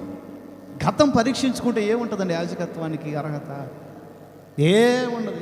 ఏసనగారులో ఏముందండి? ఆయన చెప్తుంటారుగా. మన పెద్దోళ్ళలో ఏముందండి అర్హతలు? మాలో ఏమున్నాయండి అర్హతలు? యాజకత్వానికి అర్హత కాదండి, ఓన్లీ గ్రేస్ ఆఫ్ గాడ్. దయచేతనే యాజకత్వపు సేవ నేను మీకు ఇచ్చా అంటాడు యేసయ్య. అంతకు మించి వేరే ఆ దయచేత ఇవ్వబడిన సేవని కాపాడుకోలేకపోతే ఇంకా అంతకు మించిన శాపం, దరిద్రం, శిక్ష ఇంకేముంటుందండి? ఆయన కుటుంబాన్ని తీసుకెళ్ళి నరకంలో పడేయాల్సిన పని కూడా లేదండి. యాజకత్వం తీసేస్తే చాలండి. కన్న తండ్రి చచ్చిపోయే వరకు పిల్లలతో మాట్లాడకపోతే ఆ వేదన ఉంటుంది చూసారా పిల్లల్లో. యాజకత్వం నీ దగ్గర నుంచి నేను తీసేసుకుంటున్నాను, నీకంటే ఉత్తముడైన ఇంకొకరిని ఎంచుకున్నానులే నేను, ఆయనకి ఇస్తానులే యాజకత్వం, ఆయనకి ఇస్తానులే సేవ, సమూయేలుకి ఇస్తానులే, నీకు వద్దులే అని చెప్తే అప్పుడు ప్రవక్త చెప్పినవన్నీ కూడా విని ఏలి అంటాడు, సరేలే దేవుని చిత్తం, మనం ఏం చేస్తాం? దేవుని చిత్తం. ఏ ప్రణాళికతో, ఏ ఉద్దేశంతో, ఏ తలంపులతో దేవుడు ఈ మహిమ కలిగిన పరిచర్యల్ని మనకు అప్పగిస్తారో ఎంత పగడబందీగా కాపాడుకోవాలి, ఎంత జాగ్రత్తగా కాపాడుకోవాలి. ఫ్యామిలీతో చేసే వాళ్ళైతే భార్యని, పిల్లల్ని ఎంత కంట్రోల్లో ఉంచుకోవాలి. బ్యాచిలర్స్ అయితే జీవితాన్ని, శరీరాన్ని, ఆలోచన విధానాల్ని ఎంత నిగ్రహంగా ఉంచుకోవాలి. దయచేత అనుగ్రహించబడిన యాజకత్వపు సేవ. ఒక పిఎం నీ దగ్గరకు వచ్చి ప్రార్థన చేయించుకుంటాడే, ఒక సీఎం నీ దగ్గరకు వచ్చి ప్రార్థన చేయించుకుంటాడు, ఒక ఎమ్మెల్యే నీ దగ్గరకు వచ్చి తల వంచి ప్రార్థన చేయించుకునే సీఎం, పిఎంలకు మించిన ఉన్నతమైన పదవే యాజకత్వము. తీసేస్తాను నీ దగ్గర నుంచి అంటాడు. కారణం పిల్లలకి బుద్ధి చెప్పుకోలేకపోయాడు. ఏమైంది చెప్పాలి? పిల్లలకి బుద్ధి చెప్పుకోలేకపోయాడు. కఠినంగానే ఉంటుందని నేను ముందే చెప్పాను. మీకని కాదు, ఏదో మీకు చెప్తున్నానని కాదండి. ఒక దేవుని పిల్లంగా మనం అప్గ్రేడ్ అవ్వకపోతే ఎట్లా? ప్రపంచం అప్గ్రేడ్ అవుతుంది, ఆలోచన విధానాలు మారకపోతే ఎట్లా? చూసి చూడనట్లుగా అట్లా విడిచిపెడితే ఖచ్చితంగా పిల్లలకి మీరు చెడ్డ పునాదులే వేశారని నేను అంటానండి. ఏలి కుమారులైన అదోనియా అయినా, ఇంకా చెప్పనా ఇదే దావీదు గురించి చెప్తా. తింటారా ఈ పాయింట్ చెప్పి మూడో పాయింట్ కూడా చెప్పి ముగిస్తా. స్తోత్రం చెప్పండి, గట్టిగా చెప్పండి. ఈ రోజుతో అయిపోతుంది, పార్ట్ 2 అయిపోతుంది. చేతులు ఊపుతూ 7 సార్లు చెప్పండి.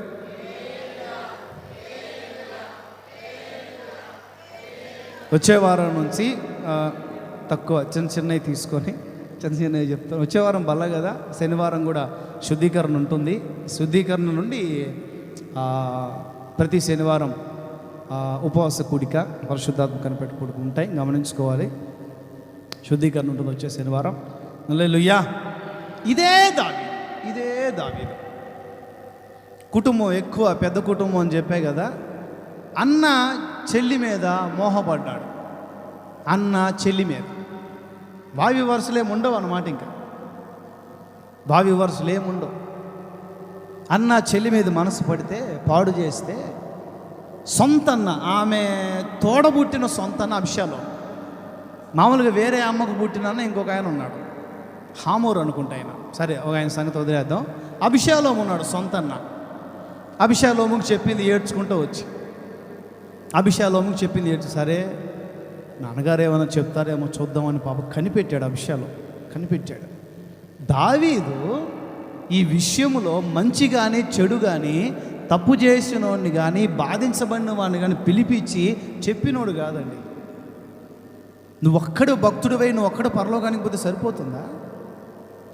ఏమండి, నా భక్తి నాదే, నా జీవితం నాదే అని అనుకుంటే సరిపోతుందా? కుటుంబ పరిస్థితులు ఎటు పోతున్నాయి అర్థం చేసుకోలేకపోతే ఎట్లా? కుటుంబం ఎటు నడుస్తుంది, పిల్లలు ఎలా ఆలోచిస్తున్నారు, అరే ఇలాంటి కార్యాలు ఎందుకు జరుగుతున్నాయి, పిల్లల ఆలోచన విధానాలు ఇన్స్పైర్ చేయకపోతే ఎట్లా? అబ్రహాము తన పిల్లలకు నేర్పించుకున్నాడు కాబట్టి అబ్రహాము కుమారుడిని ఇస్సాకు దారి తప్పన.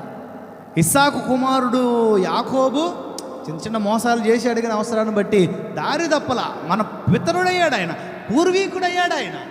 పితరుల సమాధుల జాబితాలో యాకోబు సమాధి ఉంది. స్తోత్రం చెప్పండి. మనం ఏమైనా నేర్చుకోవడానికి మాదిరిగా ఉన్నాడు యాకోబు. అక్కడ యోసేపు పునాదులు వేశాడు, ఇష్టపడి యోసేపు మనకు ఒక మాదిరిగా ఉన్నాడు. దావీదు ఎందుకని అలా వేయలేకపోయాడో చాలా ప్రశ్నార్థకమైన పరిస్థితులు. అడగల. తద్వారా ఏం జరిగింది, మా నాన్న ఎట్లాగో పట్టించుకోలేదులే, మనం యాక్షన్ తీసుకుందాం అని చెప్పి ఒక చిన్న విందు ఏర్పాటు చేశాడు అబ్షాలోము. ఏం ఏర్పాటు చేశాడు? విందు ఏర్పాటు చేసి నాన్న దగ్గర, నాన్న నేను విందు ఏర్పాటు చేశాను నాన్న, గొర్రెబొచ్చు కత్తిరిస్తున్నాను.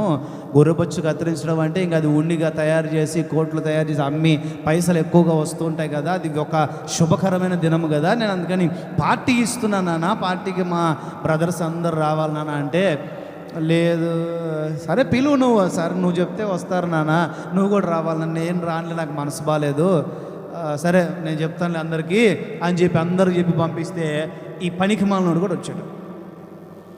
అందరికి చెప్పి పెట్టాడు ముందే, మంచిగా ఫుల్గా పేకల దాకా తాగిన తర్వాత మెడకాయ మీద తలకాయ లేకుండా చేయండి అని చెప్పి అందరికీ పగడబందీగా లేపేశారు, చంపేశారు. అతన్ని చంపిన తర్వాత తప్పు చేసిన వాడిని అడగని దావీదు ఆ తప్పు చేసిన వాడిని చంపిన అభిషాలోమును పట్టుకోవడానికి ప్రయాసపడితే అభిషాలం కన్న కొడుకు దూరదేశానికి వెళ్ళిపోయాడు.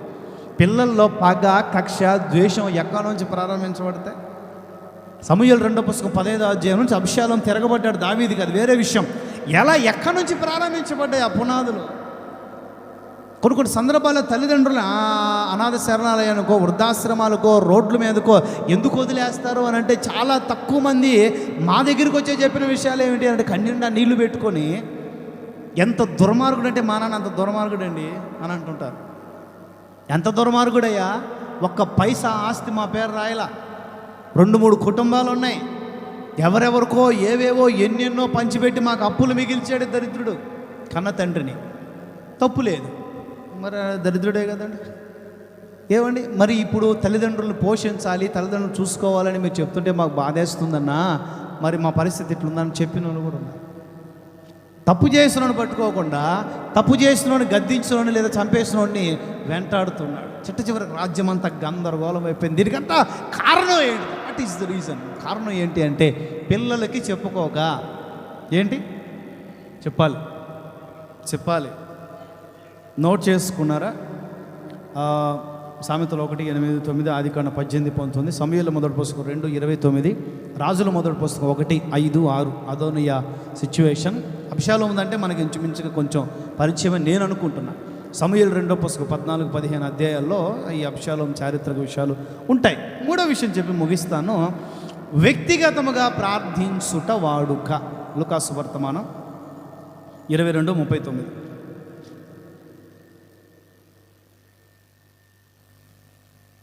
లూకాసు వర్తమానం 22:39.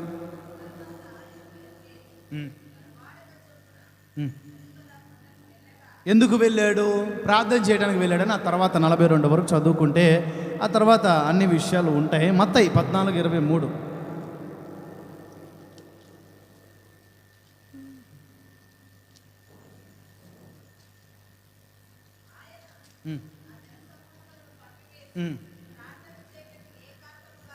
కొండ ఎక్కాడు. స్తోత్రం చెప్పండి.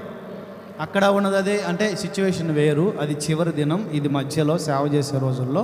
ఇప్పుడు నా 5-10 నిమిషాలు చెప్పి ముగిస్తాను. స్తోత్రం చెప్పండి, గట్టిగా చెప్పండి. చాలామంది లేటుగా కూడా వచ్చున్నారుగా, మరి తప్పదు. స్తోత్రం చెప్ప.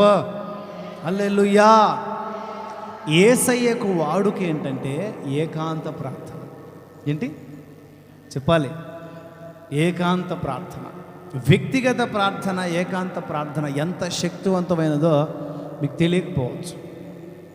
ఇదిగో ఈ 14-13లో యేసయ్య ఏకాంత ప్రార్థన చేసుకున్నాడు. 14-23లో ఏం జరిగింది? కొండ మీద ఎక్కి ఏకాంతంగా ప్రార్థన చేసుకుంటూ ఉంటే శిష్యులు అలల మధ్యలో కొట్టుమిట్టాడుతారు. శిష్యులు మరణాపాయంలో కొట్టుమిట్టాడుతారు. ఈ ఏకాంత ప్రార్థన చేసుకుంటున్న, ఎక్కడో కొండ మీద ప్రార్థన చేసుకుంటున్న యేసయ్యకు ఇక్కడెక్కడో నడి సముద్రములో మునిగిపోయే స్థితిలో ఉన్న శిష్యులు కనపడ్డారు. స్తోత్రం చెప్పండి, గట్టిగా చెప్పండి. ఏకాంత ప్రార్థన, వ్యక్తిగత ప్రార్థన చేసుకునే వాళ్ళకి తన భవిష్యత్తు, తన కుటుంబ భవిష్యత్తు, ఏమైనా ప్రమాదాలు, అపాయాలు, సమస్యలు వస్తూ ఉంటే ఖచ్చితంగా దేవుడు మాట్లాడతాడు. కన్ఫర్మ్ అది. ఏకాంత ప్రార్థన అనుభవాలు కలిగిన వాళ్ళతో ఖచ్చితంగా ప్రభు మాట్లాడు. అనుభవపూర్వకంగా చెప్తున్నాను నేను మీకు. నోటి మాటల విషయాల్లో ప్రభు నన్ను హెచ్చరించి, జాగ్రత్త, ఫలానా మాట అంటే వ్యక్తిగతంగా వేరే వాళ్ళతో మాట్లాడేటప్పుడు నువ్వు జారొద్దన్నట్లు ఒక కళ చూపించి ఆ రోజు ఏమీ మాట్లాడుకుంటుంటే ఆ తర్వాత నువ్వు ఇలాంటి విషయం హెచ్చరిక, సేవా విషయమై హెచ్చరిక చేస్తే వాడు నీ మీద తిరగబడేవాడే, అతను నీ మీద ఎదురాడేవాడే, అతను నీకు ఇబ్బందికరంగా ఉండేవాడే. నువ్వు చెప్పకపోవటం మేలైంది, నువ్వు మాట్లాడకపోవటం మేలైంది అని తర్వాత వేరే వాళ్ళు నాకు వచ్చి చెప్పడం నేను గమనించాను.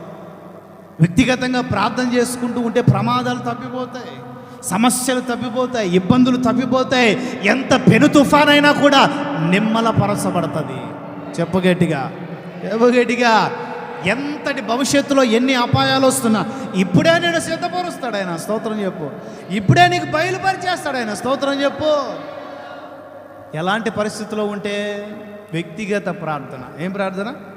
యేసయ్యకు వాడుక. వ్యక్తిగతంగా ప్రతిరోజు ఒలీవ కొండకు వెళ్ళి వ్యక్తిగతంగా ప్రార్థన చేసుకోవటం వాడుక.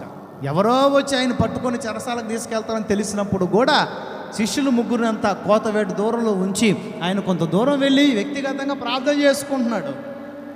మరణించినా పర్వాలేదు అనుకున్నాడు, కానీ వ్యక్తిగతంగా ప్రభుతో మాట్లాడటం మాత్రం మానని వాడు. వ్యక్తిగత ప్రార్థన జీవితం కలిగిన దానియేలు జీవితంలో ఏం జరిగిందండి? చాలా ఉన్నాయి, పెద్ద సబ్జెక్ట్ అది. దానియేలు జీవితంలో ఏం జరిగింది? సింహములు, దుష్టుడైన సింహముల నోళ్ళు మోయబడ్డాయి. ఆ రోజు దానియేలు బ్రతకబట్టే కదా ఈరోజు భవిష్య పురాణం మనం చదవగలుగుతున్నాం. దానియేలు గ్రంథంలో భవిష్యవాణి రాబో దినముల్లో జరగబోయే విషయాలు కూడా దానియేలు గ్రంథంలో ఇప్పుడు మనం చదవగలుగుతున్నాం. అంటే కారణం ఆ రోజు సింహముల నోళ్ళు ఆయన మోయబట్టే. వ్యక్తిగత ప్రార్థన ప్రభావం అది. సాతాను శోధిస్తున్నాడన్నా, సాతాను ఇబ్బంది పెడుతున్నాడన్నా, సాతాను శోధనలు ఎక్కువైపోతే ప్రార్థన చేయండి ఎన్ని చెప్తారో విజ్ఞాపనలు. సాతాను నోలను మూయించగలిగిన శక్తి నీలోనే ఉంది. అది నీ వ్యక్తిగత ప్రార్థనే. స్తోత్రం చెప్పు. ఇంకా అదే 18వ అధ్యాయం ఆదికాండంలో ఏం జరిగింది? 3 దేవదూతలు ఇంటికి వచ్చారు, అబ్రహాం ఇంటికి. మంచి విందు చేశాడు. ఇక వాళ్ళని సాగనంపడానికి వాళ్ళతో కూడా బయలుదేరాడు కొంత దూరం. 2 దేవదూతలు ముందే వెళ్ళిపోయారు, ఇంకా ముందే వెళ్ళిపోయారు. 3వ దేవదూత దేవునిగా ఇంకా స్వరం మార్చి మాట్లాడటం మొదలుపెట్టారు. ఇక అబ్రహాము దేవుడు ఇద్దరు మాట్లాడుకుంటూ ఎంతసేపు నేను ఆశీర్వదిస్తా, దీవిస్తా, అన్ని గొప్ప విషయాలు చెప్పి అసలు నేను భూమి మీదకి ఎందుకు వచ్చాను తెలుసు? అబ్రహాముకు చెప్పకుండా నేను ఏమైనా చేస్తానా? అబ్రహాముకు నేను ఏమైనా దాచేదనా? తెలియకుండా ఏమైనా దాచేదనా? ఏమైనా దాస్తానా? ఎందుకు వచ్చాను తెలుసా? చెప్పు ప్రభువా. అదిగో అక్కడ సొదొమ గొమొర్రా పట్టణాల పాపం మితిమీరింది, వాటిని నాశనం చేయడానికి నేను అసలు ఏంటి కథ అని చూడటానికి వచ్చాను. చూశాను, మితిమీరింది. మా కుర్రోళ్ళని పంపించాను, వాళ్ళు కార్యం చేస్తారు. ఆకాశానికి ఆజ్ఞాపించిన అగ్నిగుండాలు, అగ్ని వడగళ్ళు వచ్చేస్తాయి అని చెప్తూ ఉంటే, అయ్యా అక్కడ నీతిమంతులు ఉన్నారయ్యా, స్తోత్రం చెప్పండి. నీతిమంతులు ఉన్నారయ్యా. నేనైతే నా కల్లారా చూసిన నీతిమంతుడు ఒక్కడే, కానీ అతను ఎంతమందిని నీతిమంతులుగా చేశాడో నాకు తెలీదు. ఒకవేళ 50 మంది నీతిమంతులు ఉన్నారేమో, ఆ పట్టణం అంతా పాడు చేస్తావా? ఒకవేళ ఉంటే పాడు చేయను. 30 మందికే సువార్త చెప్పాడేమో లోతు, పాడు చేస్తావా? 30 మంది ఉన్నా 20 మందిని రక్షించాడేమో, పాడు చేస్తావా? 10 మందికే కష్టపడి సువార్త చెప్పగలిగాడేమో, ఫ్యామిలీ సహకరించలేదేమో, 10 మందికే చెప్పగలిగాడేమో, నాశనం చేస్తావా? లోతు ఒక్కడే నీతిమంతుడైనా కూడా ఆ నీతిమంతుల కుటుంబాన్ని నేను నాశనం చేయను. వెళ్ళిపోయి అంతా మాట్లాడి 33వ వచనం దగ్గరికి వచ్చేసరికి, 18:33 దగ్గరికి వచ్చేసరికి ఫస్ట్ దేవుడు వెళ్ళిపోయాడంట పరలోకానికి, తర్వాత అబ్రహాం ఇంటికి పోయాడంట. కొట్టండి గట్టిగా, చప్పట్లు కొట్టండి గట్టిగా. చూడండి, మనము వ్యక్తిగత ప్రార్థనలో మోకరిస్తే ఎంత ప్రార్థన చేసినా మనమే ప్రార్థన నుంచి లేయాలి. ఏమండి, అవునంటారు కదంట, మనమే ప్రార్థన ముగించాలి. ఏమండి, బాగా కళ్ళు మూసుకొని ప్రయాసపడి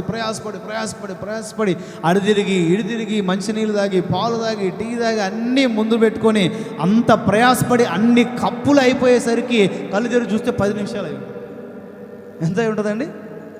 కళ్ళు తెరిచి చూస్తే ఫ్లాస్కోలో టీ అయిపోయా, ఫ్లాస్కోలో పాలు అయిపోయా, ఫ్లాస్కోలో ఓట్స్ అయిపోయా, ఫ్లాస్కోలో నీళ్ళు అయిపోయా, అన్ని రకాలుగా న్యాయం చేసి కళ్ళు మూసుకొని అన్ని రకాలుగా న్యాయం చేసి కళ్ళు తెరిచి 10 నిమిషాలు అయి. ఏమండి, ఇంకప్పటికే అంత శరీరం సహకరిస్తుంది. అప్పటికే మోకాలు నొప్పి, అప్పటికే నిద్రమో, ఇంకప్పటికే పదాలు రావు, స్తుతించడానికి రావు, ప్రార్థించడానికి రావు, అడగటానికి రావు, చెప్పడానికి రావు, వినటానికి చెవులు సహకరించవు. మన ప్రార్థనా జీవితాల పరిస్థితి. అబ్రహాం చూడండి, మొదట దేవుడు వెళ్ళిపోయాడంట పరలోకానికి. దేవుడు వెళ్ళిపోయాడు, ఆ తర్వాత ఇంకా పరలోకానికి వెళ్ళాడని గమనించాక అబ్రహాము తన ఇంటికి వెళ్ళిపోయాడండి. స్తోత్రం చెప్పండి. 40 రోజులు గడుస్తుంది. మోషే ధర్మశాస్త్రం అంతా పూర్తయింది, పొమ్మంటే పోడే. ప్రభువా ఇక్కడే బాగుంది ప్రభువా, మరి బాబు నువ్వు కడుపులు పేగులు అల్లాడిపోతుంటే నీకు 40 రోజులు ఇప్పటికే తినక, నేను దేవుని కాబట్టి నీకేదో శక్తి ఇచ్చాను, నువ్వు మనిషివి కదా, తట్టుకోవాలి కదా. 40 రోజులు అయిపోయిందన్న బంగారం వెళ్ళిపోమ్మంటే అక్కడ బైబిల్లో రాయబడిన మాట, మోషే కొండ దిగకుండా తడవ చేశాడట. ఏం చేశాడు? ఇక్కడే ఉంటాను ప్రభువా, నీతోనే ఉండాలనిపిస్తుంది ప్రభువా. ఉందా? నేను మిమ్మల్ని బాధతో అడుగుతున్నమాట, వ్యక్తిగత ప్రార్థన చేసుకుంటున్నామా? ఉన్నాయా? వ్యక్తిగత ప్రార్థన కలిగిన అబ్రహాం ఆ పట్టణములో నీతిమంతుల కుటుంబం నశించకుండా రక్షించబడేదానికి కారణంగా మార్చబడ్డాడు కదా. వ్యక్తిగత ప్రార్థనా జీవితం కలిగిన మోషే ధర్మశాస్త్రం పొందుకున్నాడు కదా. వ్యక్తిగత ప్రార్థనా జీవితం కలిగిన యేసయ్య శిష్యుల భవిష్యత్తుని గమనించగలిగాడు కదా. ఇప్పుడు అపోస్తలుడైన పేతురు ఉన్నాడండి, బాగా ఆకలేస్తుంది ఆయనకి. ఆంటీ గారు ఏమన్నా భోజనం ఉందా? అన్న వేడివేడిగా చేస్తే బాగుంటుంది, మీరు సేవకులు కదా, సర్దిపో పెడితే బాగుంటుంది కదా, కొంచెం వచ్చుకున్న జొండొట్టి కలుస్తున్నా అంది. కొంచెం ఒక 5 నిమిషాలన్నా అనేసరికి సర్లే 5 నిమిషాలు ఎందుకు వేస్ట్ చేయాలని మేడ మీదకి పోయి స్తోత్రాలు చెప్పుకుంటా ఉన్నాడు. మోకాళ్ళ మీద ఉండి స్తోత్రం చెప్పండి. వ్యక్తిగత ప్రార్థన చేసుకుంటా ఉన్నాడు మేడ మీదకి. వెంటనే ఆకాశం తెరవబడి అన్ని జనులకు సువార్త చెప్పాలి. స్వార్థను గురించి ఒక దర్శనం. వ్యక్తిగత ప్రార్థన చాలా శక్తివంతమే. చెప్పాలంటే చాలా విషయాలు ఉంటాయి. వీటన్ని ఎన్ని చెప్పినా కూడా మీతో నేను చెప్పేది ఏంటంటే, వ్యక్తిగతంగా నీవు దేవునితో ఎంత గడుపుతున్నావు. కుటుంబ ప్రార్థన చేసుకుంటున్నావు, మంచిది. కొన్ని కుటుంబాలు చేసుకున్నాయి, కొన్ని కుటుంబాలు చేసుకోవట్లేదు. కుటుంబ ప్రార్థన చేసే ప్రతి కుటుంబాన్ని కూడా నా పరలోకపు తండ్రి ఆశీర్వాదకరుడు మార్గంలో నడుపుదురుగాక. స్తోత్ర ప్రార్థన చేసే వాళ్ళు ఉన్నారు చాలామంది వైరాగ్యంగా. స్తోత్ర ప్రార్థన చేసే ప్రతి కుటుంబాన్ని నా తండ్రి అంతకంతగా ఆశీర్వదించుదురుగాక. వ్యక్తిగత ప్రార్థన కూడా అలవాటు చేసుకోండి. కూర్చోండి, ఒంటరిగా కూర్చోండి, ప్రశాంతంగా ఉండండి, పీస్ఫుల్గా ఉండండి. ఒక వర్తమానం మీకు చెప్పడానికి నేను ఎన్ని ఫోన్స్ వస్తాయో తెలీదు, ఎంతమంది ఎక్కడి నుంచి ఏ పరిస్థితులు ఫోన్ చేస్తారో ఇవేవి పట్టించుకోకుండా ఫ్లైట్ మోడ్లో పెట్టేసేసి, అంటే స్విచ్ ఆఫ్తో సమానం. శనివారం అంతా మ్యాక్సిమం సాయంత్రం 5 వరకు కూడా స్విచ్ ఆఫ్ చేసేసేసి ప్రార్థన చేసుకొని స్తుతించి గంటలు ప్రభు సన్నిధిలో గడిపి వాక్యంలో కూర్చొని ఒక మాట, ఇదిగో ఇప్పుడు మీకు చెప్పిందంతా తయారు చేసుకునే దానికి నాకు ఇంచుమించుగా 7 గంటల సమయం పడుతుంది. ఒకే సమయంలో వారం అంతా కలిపి 7 గంటలుగా ఏమండి, ఒకే సమయంలో ఇంచుమించుగా ఎక్కువ తక్కువ ఉదయం మొదలుకొని సాయంత్రం వరకు నాకు 7 గంటల సమయం పడుతుంది. ఎన్ని గంటలు? ఒక్క 10 నిమిషాలు ఎక్కువైతే మాత్రం గడియారంకి వెళ్ళి చూస్తాం. ఊరికే టూకి 4 మీద 4 మాటలు పెట్టుకొని చెప్తే కానుకలీరా, లేకపోతే మీరు ఆహా చాలు ఈ పూటగా అని అనుకొని పోరా. నాకు ఇష్టం ఉండదు. లేచి నిలబడతాం. వాడుకగా ఉండవలసిన విషయాలు ఏంటి?